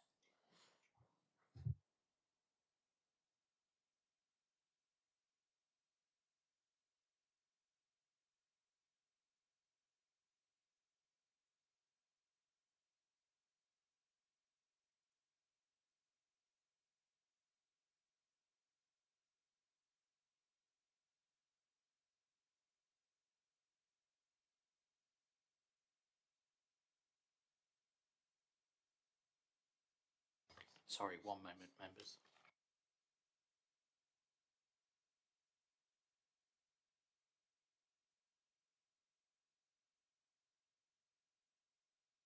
Okay, so what we're going to do now then, in view of Mr. Freeman's recommendation, we will take the public speakers for all of the sites together, and then we'll come into committee for discussion, debate and some recommendations. So we have no registered public speakers for sites SOTE 01 and SOTE 02. So we come then to SOTE 03, and we have Mr. Oliver Keats from Core Strategic Land.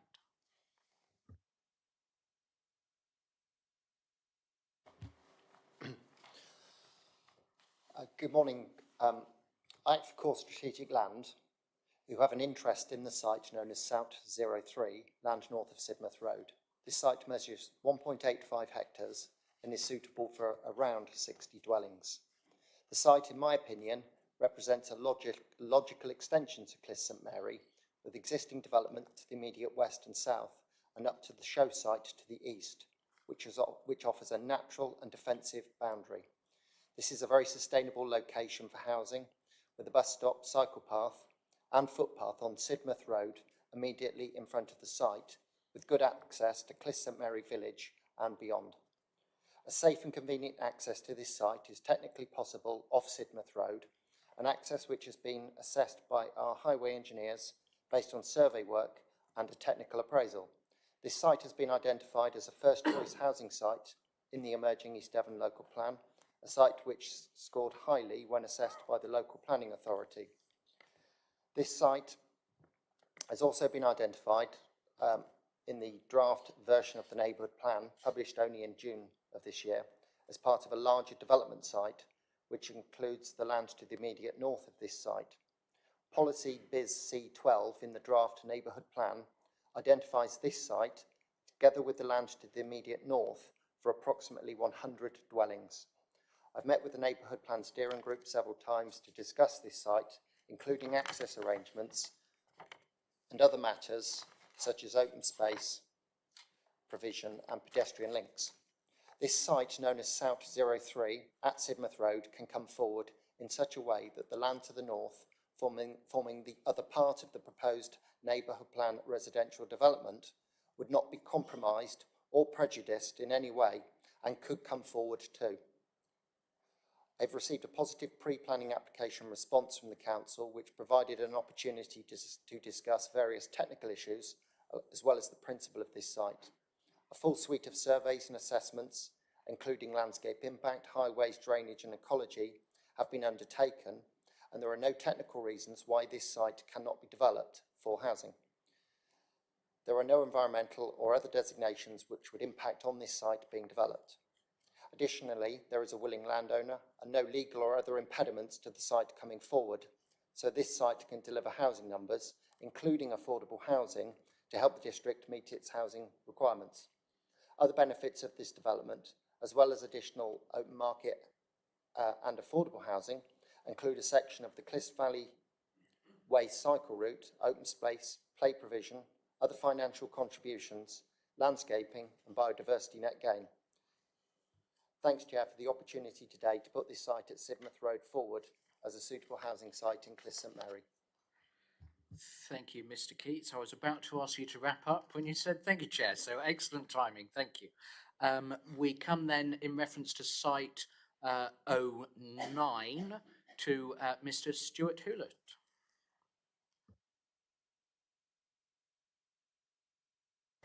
Thanks again. This time I'm representing Free West Group, who are East Devon-based SME housing developer and promoter of this site. I'd firstly like to confirm the site's available for development, it's technically deliverable and is continuing to be promoted by Free West Group. The site has been assessed by the council as part of the local plan sites allocations process, where it scored 4 out of 5 in the ranking system, making it the best performing site in Clyst St Mary. Other potential site allocations, by contrast, perform poorly. Therefore, we would suggest members should go against the recommendation you've heard from officers to not consider allocating sites in Clyst, and that South 09 should certainly be one of them, particularly because the site is a highly sustainable location. It's within easy walking distance of all village amenities. In contrast, the developments of sites located further out of the village will result in increased trips to the by car to the village shop and school, adding to existing concerns about parking congestion in the village centre. The site has excellent access to employment opportunities, is located approximately 1 kilometre from both Winslade Park and Soughton Industrial Estate, both within easy walking and cycling distance. This endorses the council's assessment that Clyst St Mary is a sustainable location and is suitable for new housing growth. Issues relating to drainage within the village are being addressed by South West Water, and we understand that they have identified an extensive programme of improvement works. South West Water do not object to the delivery of this site and have recommended appropriate planning conditions restricting new home occupations until these works are complete, which we support. As you've heard, the site is subject to a full planning application for 37 dwellings. The final technicalities of this are being resolved as we speak, and we therefore expect the application to be reported to your planning committee next month. The application is fully supported by your planning case officer and also has the support of Devon County Highways. Free West are committed to delivering policy compliant levels of affordable housing, and the current planning application, once approved, will deliver 12 affordable homes plus a further contribution to the council's affordable housing department of approximately £250,000. In summary, therefore, this site is highly sustainable, has been assessed by your own professional officers to be the best performing allocation at Clyst St Mary. It is technically deliverable and can make a valuable contribution to your 5-year land supply position. We would therefore urge you to endorse your office, well, not to endorse your officer's recommendation now, but to endorse that the site is confirmed as an allocation. Thank you. Thank you, Mr. Hewlett, and welcome back, Mr. Leston John. In reference to site SOAT 11, members.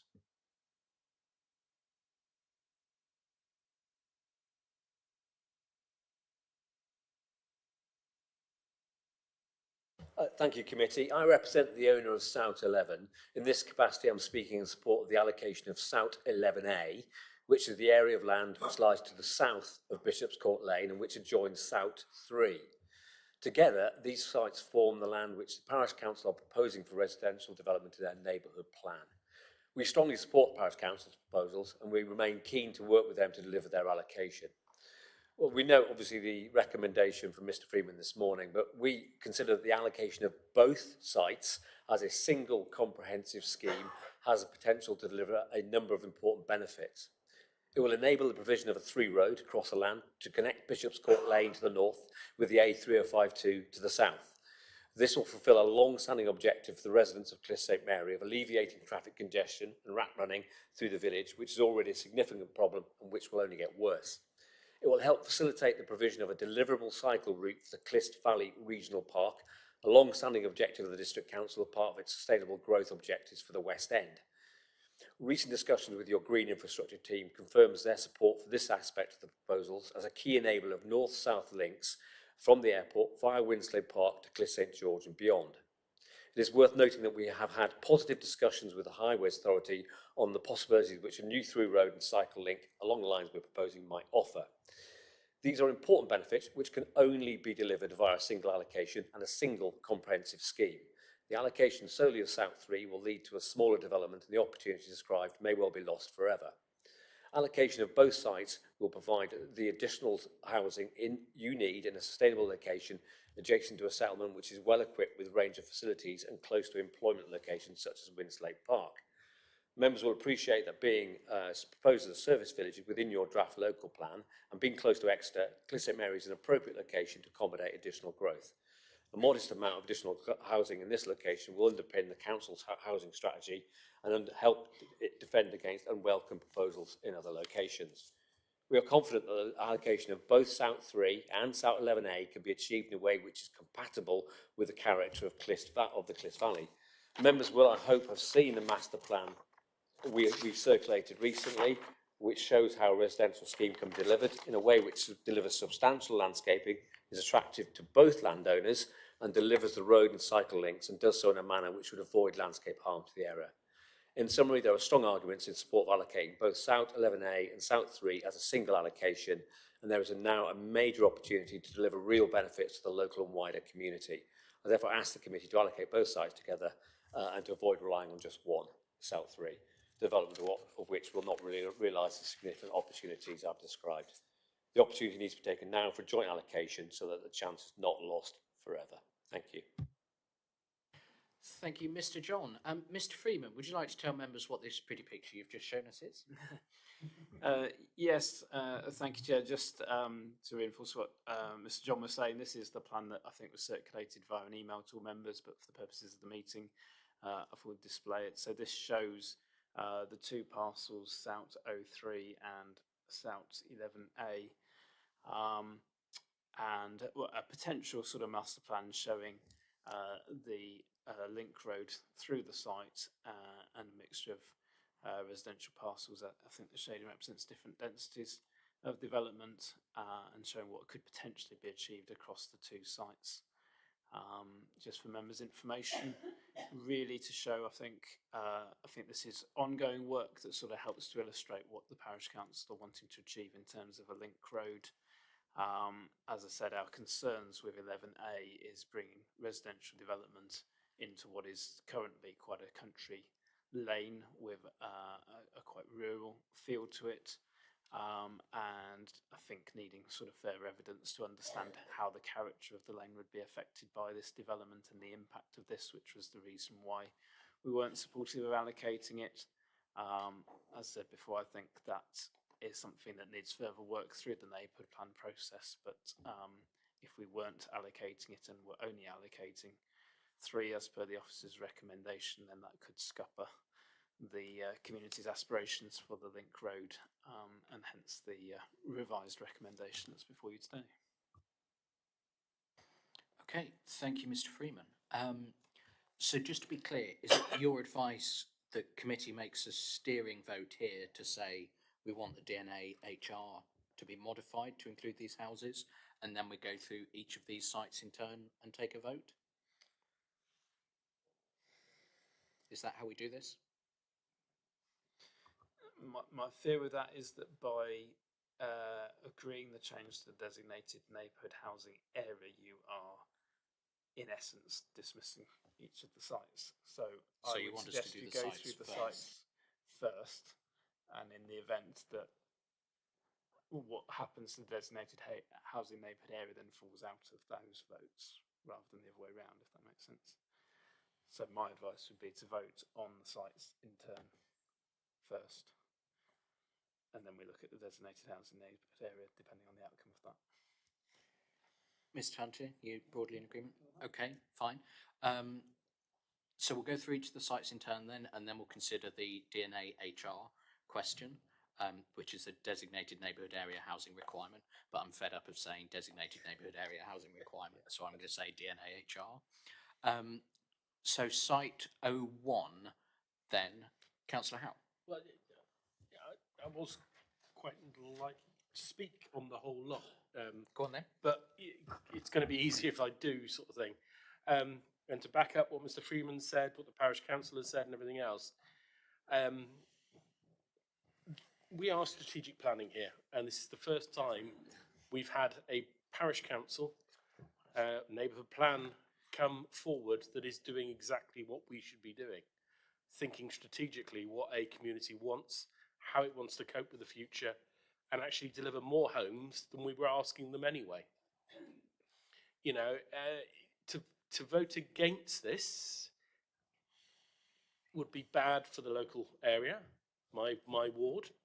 It would be bad for democracy, and it would be bad for us with our name of strategic planning, because very rarely do we get an actual opportunity to deliver really good instead of just houses. You know, and that's what we're doing here. We're improving the Cliffs Valley Trail, we're improving access, we're quite possibly, provided we can persuade highways as well, closing off Frog Lane through the village, which makes it a lovely area to be in where there's no footpaths or anything else currently. So I just implore the committee to please go along with the recommendation. Thank you. Okay, thank you, Councillor Howe. I think Councillor Ingham must be here in spirit with all these references to the Localism Act that we're having, his favourite topic. Okay, SOUT 01 then. Do any members wish to speak? SOUT 02? Okay, in which case I'll propose from the chair that we move on from both of those sites. All those in favour for SOUT 01, please? That's unanimous. And SOUT 02? Colin didn't even put his hand down. There we go, that's unanimous. Okay, do any members wish to speak on SOUT 03? No? Okay, in which case I'll propose from the chair that we move on in accordance with Mr. Freeman's recommendation. All those in favour, please? That's unanimous. SOUT 11, do any members wish to speak? Sorry, Mike. Mike has to leave the room when we do SOUT 09. Okay, so in which case I'll propose from the chair that we move on from SOUT 11. All those in favour, please? That's unanimous.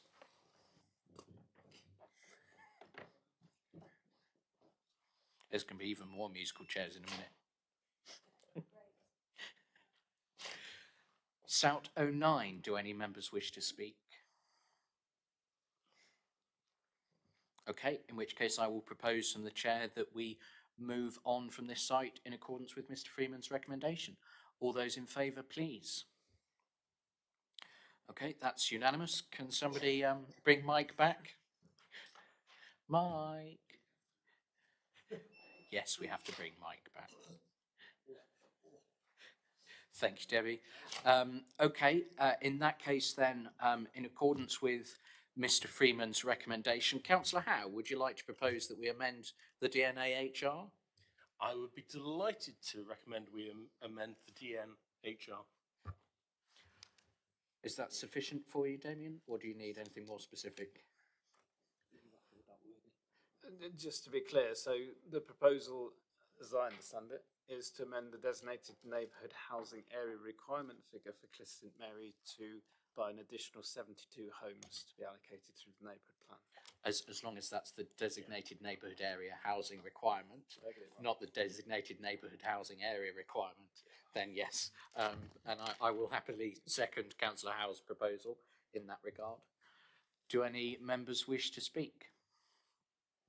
No? Okay, in which case then, all those in favour of increasing Cliffs St Mary's designated neighbourhood area housing requirement by 72 in accordance with Mr. Freeman's recommendation? That's unanimous. Okay, that brings us to the end of Cliffs St Mary.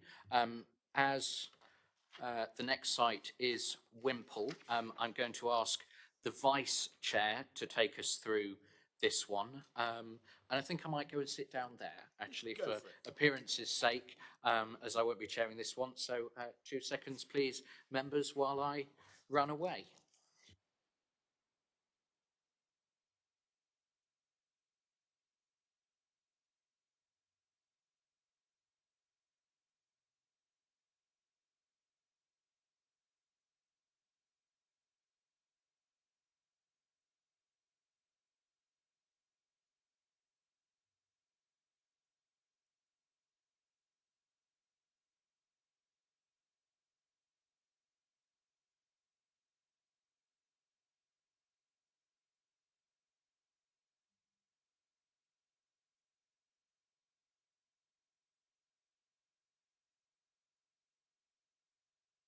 Okay. Right. Who's going to introduce us to this one? Matt, are you going to introduce us to Wimple? By way of very short introduction to Wimple, what you'll see is Wimple Village on the plan in front of you, with one site, Wimple 11, recommended for allocation, and quite a number of additional sites which are not recommended for allocation. I simply leave it at that. Thank you very much. Town and Parish Representative, I believe you have a statement to read out. Speaking. Thank you, Chair. Yes, so obviously because we've had to reconvene, the Parish Council aren't able to be here today, but they have sent me through a statement which covers off WIM 11, but also generally for the sites that are put forward. So bear with me, members, while I read to you at a slight angle. So, Wimple Parish Council understands that the Strategic Planning Committee has already received representations from some residents objecting to the development of the land at Station Road. Whilst the Parish Council acknowledges that Wimple is a self-served village, but please note there is no longer a post office in the village, the infrastructure of the village is not conducive to additional development. The Council also highlight a desire for the village to remain separate from Cranbrook and for no further land between the settlements to be developed. The Parish Council wish to draw committee members' attention to the following points in respect of development on this site in Wimple. In 1995, 1999 and 2015 local plans, the proposed site was rejected on several legitimate planning grounds. We ask, what has changed since then that now makes this site suitable? Bear with me while I scroll down.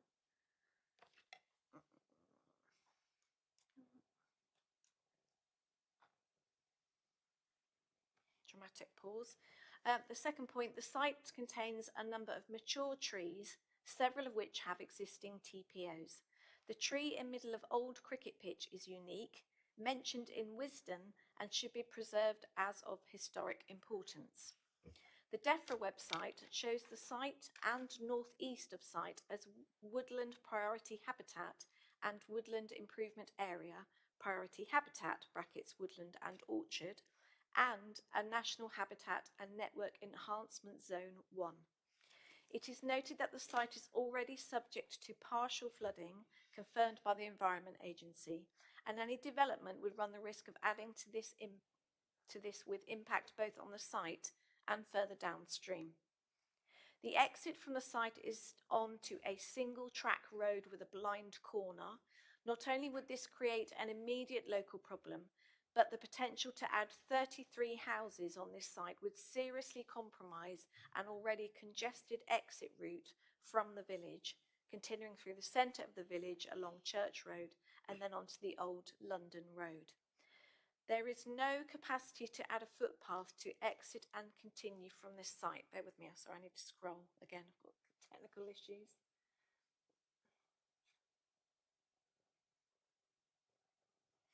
All access routes are narrow country lanes, so development would exacerbate the existing problems of public safety, given the lack of footpath, traffic congestion and noise. The site was considered unsuitable for development in 1995 due to traffic issues. What has changed since then that now makes this site suitable? In 1993, the EDDC Chief Engineer and Planning Officer wrote to a local resident to confirm that the Richard Whiteway Memorial Ground was inset as land of local importance. The letter states the intention of the designation is that the land should not be built upon, and the designation means that the land can only be used for activities which retain its open nature. Any applications to develop the land would be resisted. What has changed since 1993 to suggest that this site should now be allocated in the emerging local plan? Bear with, Chair.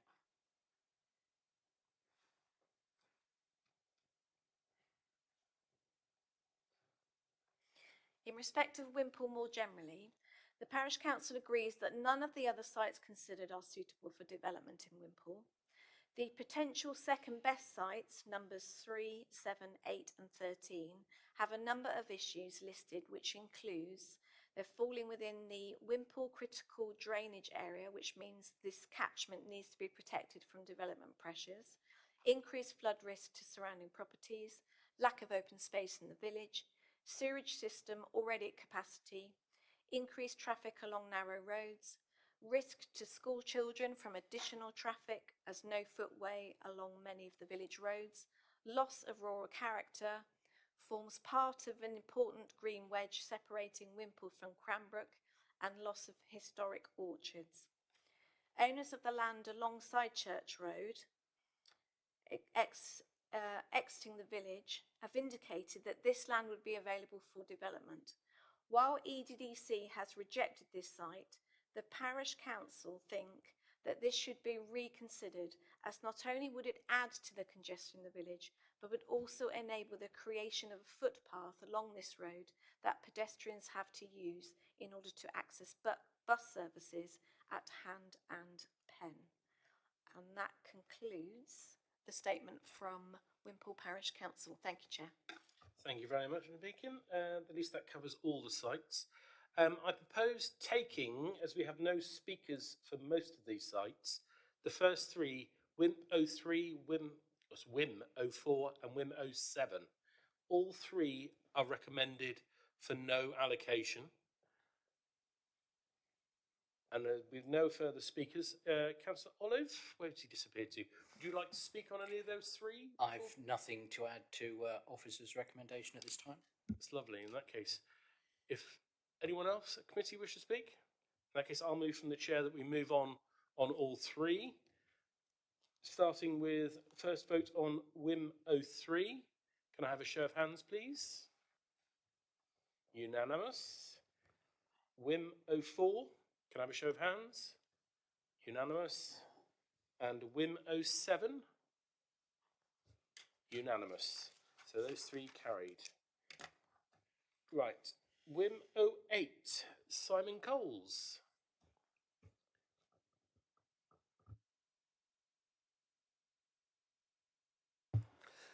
Thank you, Chair. Hello, members. Wimpole. It's a Tier 4 settlement. Having witnessed discussions about other Tier 4 settlements in this forum, Wimpole is completely distinctive. It has a pretty strong and quite a decent range of services and facilities, and crucially, has a railway station. Members, this makes it a highly sustainable location for development when you consider it also has a bus service connections. We say Wimpole should and could support more substantial growth. There are no homes allocated in the current local plan and very, very limited windfall.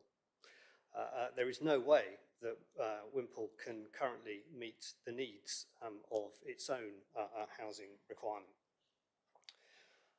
On 08, members, there's a willing landowner. The site is deliverable. It was previously identified as a second choice in the Reg 18. And it scored very, very strongly in your officer's site assessment. It's well related to the settlement of facilities, and there are no on-site constraints to prevent it coming forward. All of the connections, all of the drainage, everything can be provided through a master plan and adequately mitigated. Members, the site is in a proposed green wedge, but actually, when you look at the strategy of planning here, the Cobden expansion area of Cranbrook has its own green wedge on the eastern edge. No further development can encroach east to west, west to east. Members, for us, we're not sure that the green wedge fulfills an adequately justified function. And so, members, we say that this site could be allocated for development to meet the needs of a highly sustainable settlement. Thanks very much. Thank you very much, Mr. Coles. Councillor Olive, would you like to make any comment? Thank you, Councillor Howe. Yes, one or two things that I wanted to say. Firstly, the bus service has been picked on here. Wimpole's bus service is fundamentally inadequate. for serving its needs. Admittedly, there's a railway station, but just to correct Mr. Coles, there's one pretty rubbish bus service that actually serves the village, and it is appalling. The rest go to what we know in the village as Hand and Pen, which is the small cluster of dwellings and employment sites on the junction between Church Road and the old A30 to the south of the village. That's not connected to the village by anything like what Mr. Freeman would call a safe pedestrian route. Frankly, if you walk to Hand and Pen, you're taking your life in your hands with some of the vehicles that go down that road. The parish council and the wider village's ambition for a footpath through sites to the south of the village is part of solving that. But as we've already heard, officers' view is that those would be unacceptable, and at the moment there's no prospect of those coming forward. So I wanted to pick that point up because it's a fundamental error in what Mr. Coles has just said. In terms of the site itself, Wimpole 08 has been posited as a potential site for development for quite a long time now. There's an existing vehicular access off Bramley Gardens, which ends abruptly at the fence line into this field. As the parish council's comments recognise, you have got issues with the critical drainage area in Wimpole, one of the two or one of the several tributaries to Cranny Brook, which is designated as an EA main river, runs right through the middle of this site, which is a complication for development. The other thing I'd observe here, members will note there's a small purple patch on the north edge. Well, I say small, maybe a quarter of the site is that purple patch. Not only is that land designated to go into the Cliffs Valley Regional Park, I believe that's also a historic orchard. And those who are familiar with Wimpole will know of its quite extensive cider making heritage and the cultural value that those few, I would say, remaining orchards have, and which in my view, in the parish council's view, and in the view of probably everyone in the village, must be preserved at all costs, quite frankly. I'll upset some people in the village by saying this, but I'm sympathetic to the argument that actually Wimpole could be playing a larger role in growth in East Devon. It has the services, the GP surgery. You're lucky if you can get an appointment in for love or money, but you know it's there. We have a fantastic shop which does have a limited number of post office facilities. We have 2 pubs for a village of this size. We have a fantastic primary school. It's the fact that we're getting 33 homes as an allocation, as I've told any resident who's approached me about it in the last few weeks, frankly, is a gift. And I see the member for West Hill opposite nodding and smiling at me when I say that. Wimpole has had maybe 20 houses built in it in the last 15-ish years that I've lived there, which is frankly nothing for a village of this size. I'll talk more about that when we come to Wimpole 11, but in my view, there's nothing on the table here that says development at Wimpole 08 could be made acceptable. And on that basis, I'll propose, not from the chair, that we move on from this site. Thank you, Chair. Councillor Young? Can I ask a question about the station?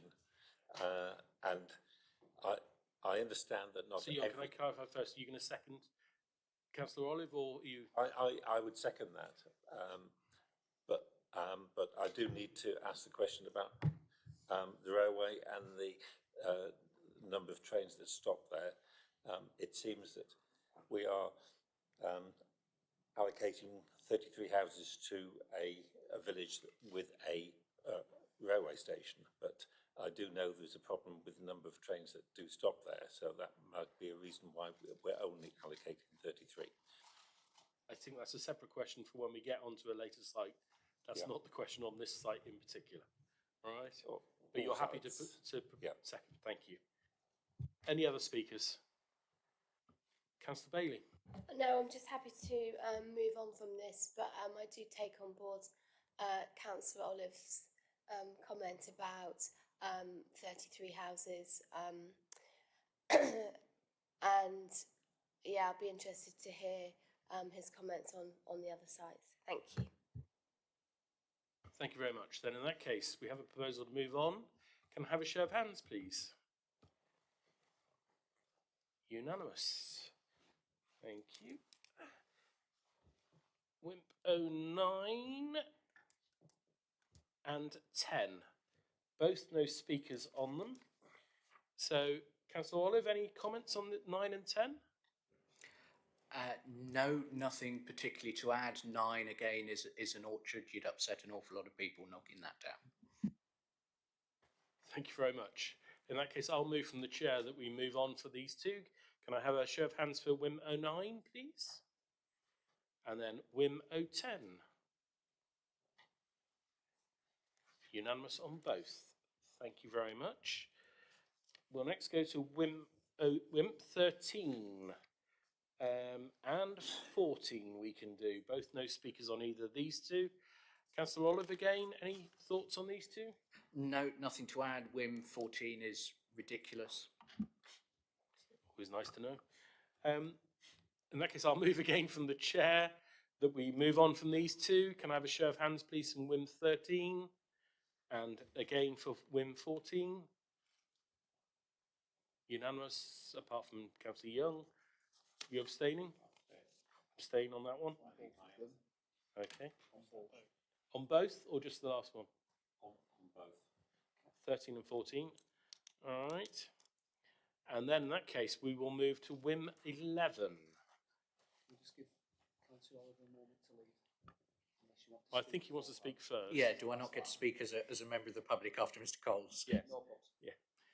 Mr. Coles, please, again. Simon Coles.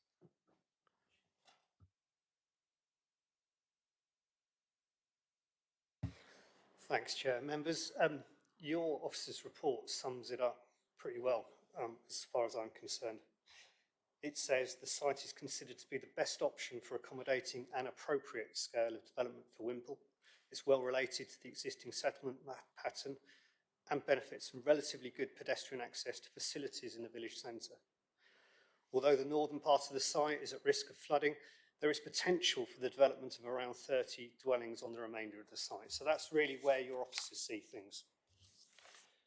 Just to add on to that very quickly, this is, members, a gilt-edged opportunity to deliver market and affordable homes to meet a need really that hasn't been addressed properly. With the small numbers of dwellings that have come forward, incremental growth doesn't deliver proper levels of affordable housing because it's below the threshold. So Wimple needs, has got an acute need for affordable housing. Members, this is a deliverable site. There's a willing landowner and they would be seeking to bring it forward for development were you to decide to allocate it. Members, all effects of development can be mitigated. The tree is a fantastic asset, can be incorporated within the site. I mean, there are very few sites that offer this kind of opportunity. The access in the southwest of the site can be delivered without affecting any of the TPO'd or other trees or hedgerows. And development can avoid the sensitive northern part of the site, which you can see shaded on your plan. Thank you very much, members. Thank you, Mr. Coles. Councillor Olive. Thank you, Chair. This is a gorgeous, absolutely gorgeous site. Mr. Coles is quite right. The tree that sits in the centre here is absolutely fantastic. And I'd like to put on record that it would be a crying shame if development proposals came forward that in any way affected that. With that said, there's two sides to what I want to say now. One, I'd be remiss if I didn't make clear the views of the villagers, and for that I'll cite 3 bits of evidence that the neighbourhood plan work has produced. One, a consultation back in 2018. One of the questions there, Wimple is in need of additional residential dwellings to meet demand. That was the statement put to folks. And over half, 57%, disagreed with that, 17% no opinion. Slightly more recently, in 2022, and this is a slightly loaded question perhaps, but it was the question that was asked. How do you feel regarding greenfield sites, that's undeveloped rural land, being developed for housing in Wimpole Parish? Over 3/4 of residents who responded to this survey didn't want to see that happening. I'd have some sympathy with that, as I think we probably all would in terms of greenfield sites, and the remainder, about 1/4, were either neutral or agreed with that happening. The third piece of evidence is the most recent, which is the Housing Needs Survey that the Parish Council commissioned Devon Communities Together to do to support the preparation of the local plan. And here I think we see a slightly nuanced picture, and some of the things that Mr. Coles has mentioned starting to come forward. Firstly, there was a question asked as part of this survey. If the need was demonstrated, would you be amenable to seeing a small development of affordable housing coming forward in the village? Small development and need demonstrated weren't defined, but 51% of the people who answered that question said yes, against 41% against. So a slightly different picture starting to come out there. But for me, there's a few other statistics in this document that speak more to it. Firstly, the survey on the HNS methodology identified a need for a minimum of 4 affordable housings on the criteria that the survey uses. There are 22 applicants with assessed need in bands A to D on the housing waitlist. That rises to 33 if you include band E, which is no assessed need. So that goes sort of to the affordable housing point that Mr. Coles has just mentioned there. The other statistic that really jumped out to me in that document, 14 houses responded that they knew of someone who was working in the parish and was looking for accommodation in Wimpole that they couldn't find. 42 households replied that they knew of someone who had left the parish already due to a lack of suitable housing, and those people wouldn't have been covered by this survey. So those numbers don't come out there. That, I think, is a pretty mixed picture of a village that is understandably, I think, fairly set against urban sprawl into the countryside, and particularly any development on the west edge of the village towards Cranbrook, but equally a community that's not had a lot of growth, that's not proposed for a lot of growth, and frankly, the evidence says could do with some affordable housing, which I expect this would provide. I think there are better sites in Wimpole than this one, frankly, to build on. I'm not going to name which ones those are because those words will be used against me in a planning application. That's my view. You have officers' assessment. I don't think not going to come down on one side or another, which will upset some people, but that's okay. Thank you, Councillor Aldridge. Before you leave, obviously Councillor Young has asked a question about the train service. I'm wondering if you can help us, or whether I need to hand over to Mr. Freeman in a minute to find a timetable. Yeah, no, of course, I can answer the question on the train service. Wimpole gets a train in either direction about once every 2 hours. If you ask South Western Railway why, when the trains that go through anyway just zoom through and don't stop, you won't get a rational answer. But so we get a service in either direction every 2 hours. When there's no engineering works, when there's not been a landslip around Honiton or Axminster, or you know, whatever else South Western Railway happen to feel is excuse enough not to stop at Wimpole, which is quite often. I will now very much.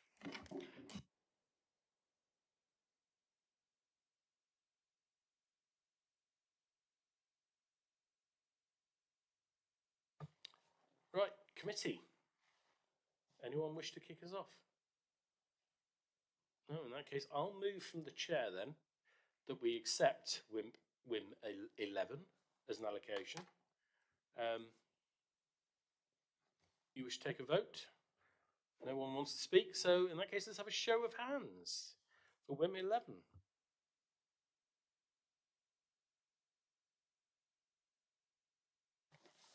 Against? Abstention? Thank you. And there's the last one.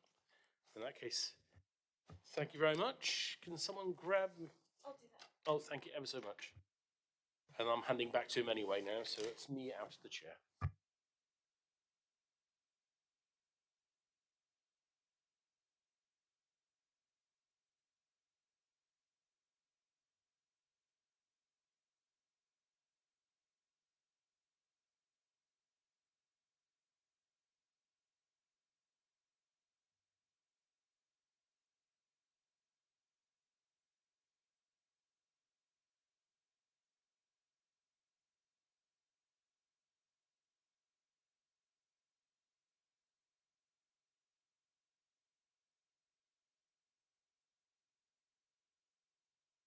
We'll let the chair retain his seat again to close the meeting for May, if we may.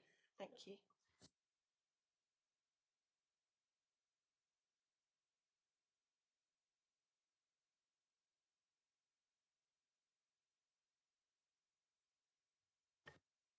I'm back. Did you miss me? Okay, with that then we come to the end of the first round of site selection meetings. We will be back in a couple of weeks. Is it safe to give them a date? No? Okay. A schedule for the meetings over the course of the rest of October and November will be out soon, though, members, so that you know in advance. Yeah, but what we're going to do when, we're trying to finalise it at the moment, and the list of sites we're reconsidering and all of that. So we're sorting that out at the moment. But without any further ado then, I think we're done for today. So thank you very much, members, and see you next time.